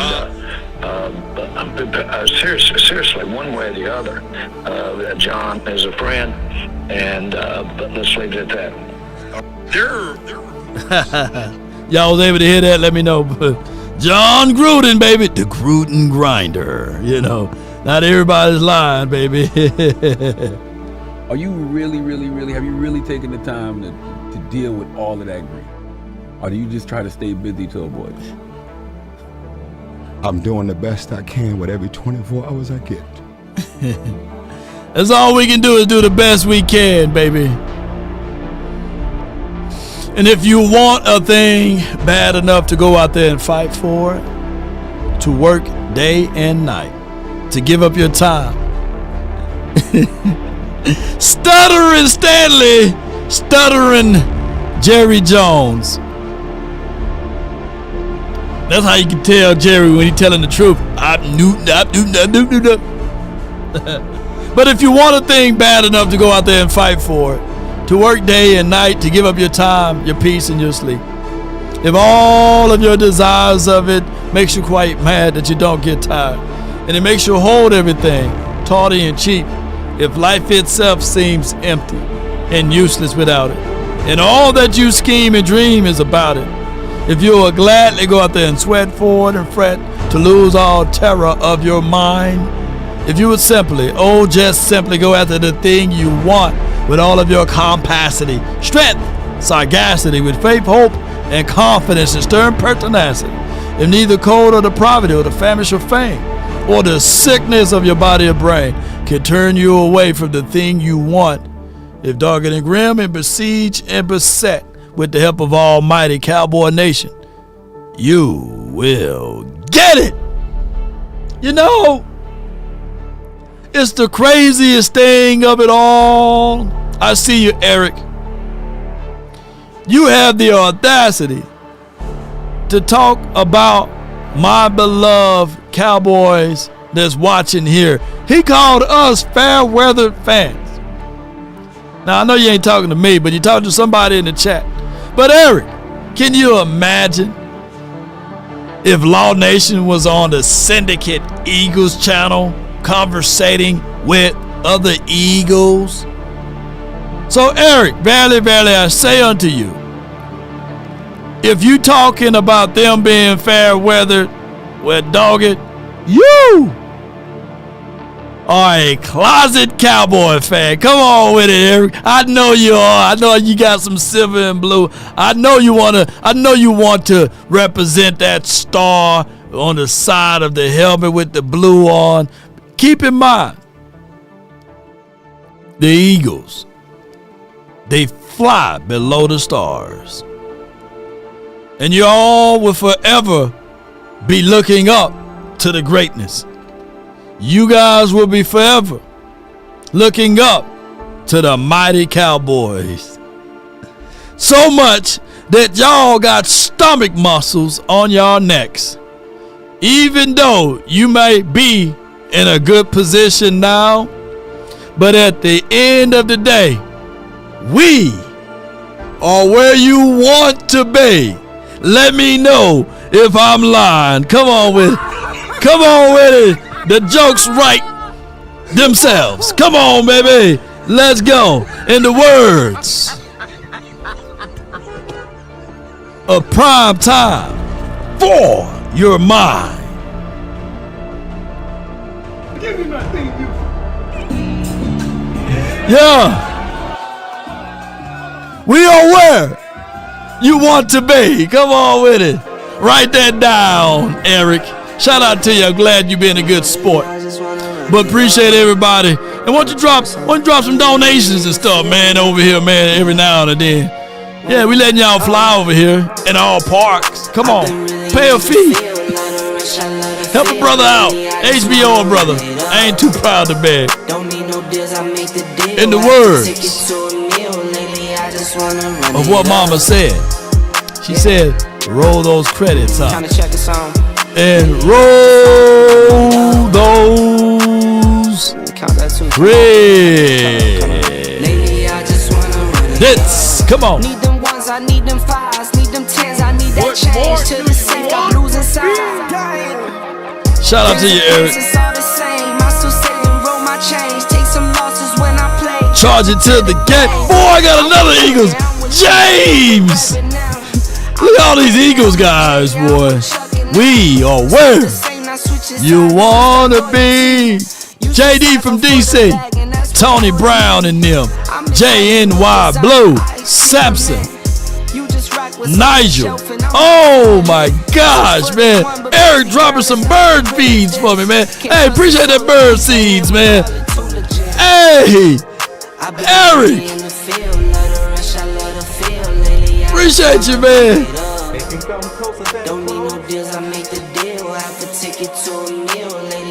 Eric done dropped me some bird seeds, man. Hey, I appreciate you, man. Hey, all of that money gonna go back to the Cowboy Nation, man. I appreciate you so much, man. Yeah. Y'all rich over there, man. How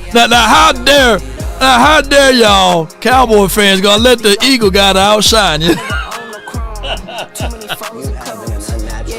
Oh my gosh, man. But to get a closer view of my guy Eric, let's watch him and his squeeze right quick. Oh, hold on. Look at Eric, boy. Eric! Tell her to send you $5 more so you can give it over to me.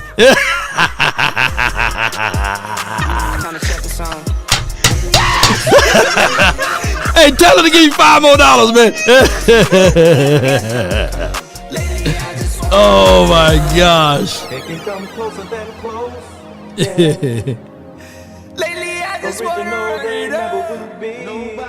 There's Eric and his squeeze, man. Or James, is that your squeeze? I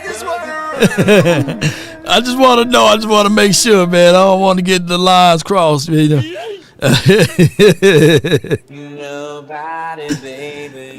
Eric, what you telling her? Give you what you need. Eric, nobody, baby. Oh, whoa, whoa, whoa, whoa.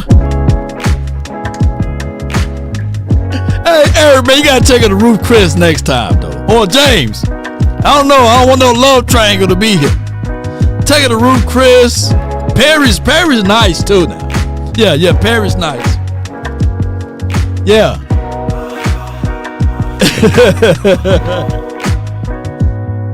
Yep.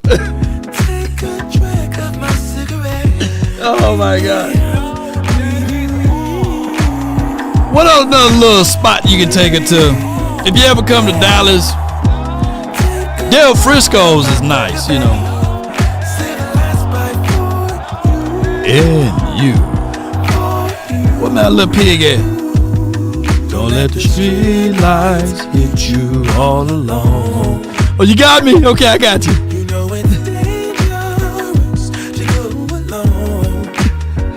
If you're an Eagle fan,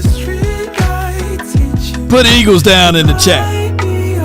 The way Montisha spell it.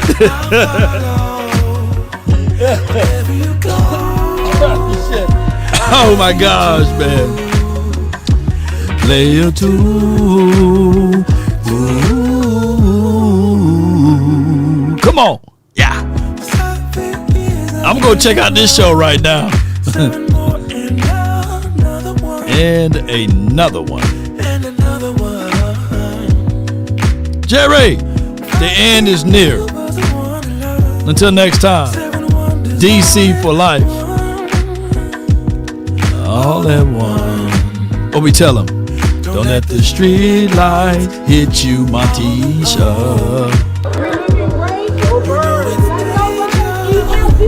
Don't let them. ELGLES. Come on. I know we got more in here. Come on. I'm gonna help y'all out. Come on. Player 2.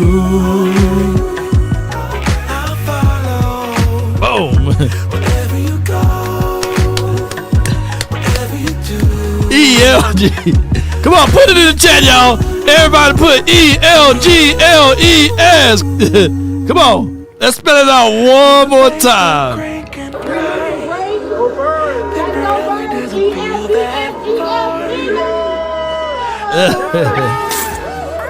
So far, if a baby green can fly, then doesn't feel that far.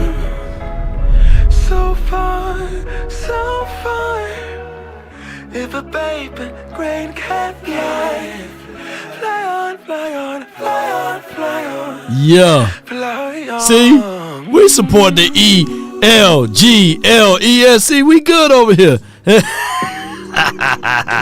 So when it's time for y'all to get on that couch, I'm gonna put ELGLES, Eagles.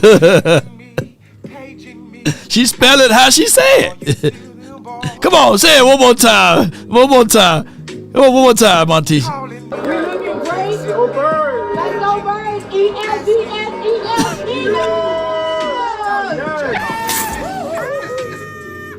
You spell it how you say it, Eagle.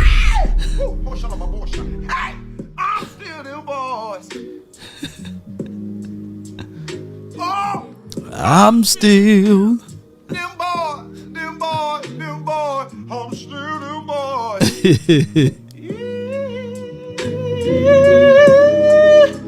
I'm still. Come on with it. I'm still them boys. Yeah. I'm still them boys. Hey, put it in there with all caps, y'all. One more time. One more time. I'm still. Them boys. Put it in there with all caps. One more time. Here we go. You must be out of your goddamn mind. Now y'all don't want to call and check on the pastor. I'm still them boys. Put it in all caps. I'm still them boys. Swallowed up. Have you ever been Put it in there. All caps. Have you gone through a time of swallowing? Ah, my God. Are you not entertained? Are you not entertained? Jesus, Shame. this is your humble servant. Yo! Shame. Come on, let's fill it all the way up. Miscommunication, Jesus. Just saying this burden is a little bit too heavy for your servant, Lord. I'm just saying, Jesus, my cup runneth over, Lord, is what I'm saying. The thing is, I ain't even thirsty, Jesus, not a little bit. You can take this whole cup, the pitcher, all of it, juice. Y'all killing me with this. I gave y'all 30 years of my rape. Robert. Stop beef. Come back to beef. Y'all trying to kill me. That boy pounding You're that. killing me, man. On the This is real, not. me and your mama are getting real serious. You know, so it look like I'm gonna be around here for a while. I ain't trying to be your daddy or nothing, but if you need some advice, feel free to talk to me. Until next time, DC for life, man. James, come on, James. Come on. Boy. He tried to correct the flaw. Look at my guy, man. Look at my guy. Let me see if I can pull it up. Get the pig out the way. Yeah. Here we go. Pig! Get out. I'll make some bacon. All right, look at this. I got James. Nah, man, you can't spell it that way. Come on. ELGSEL. Come on, baby. You know how she put that L at the end like that? L. I can't wait to put y'all on that damn couch, man. Oh man, it's gonna be glorious to see when y'all hit that couch. All of that stuff y'all been talking, but hey, it is what it is, man. One love, man. DC for life, die for short. Peace. We out. Or ELGSEL.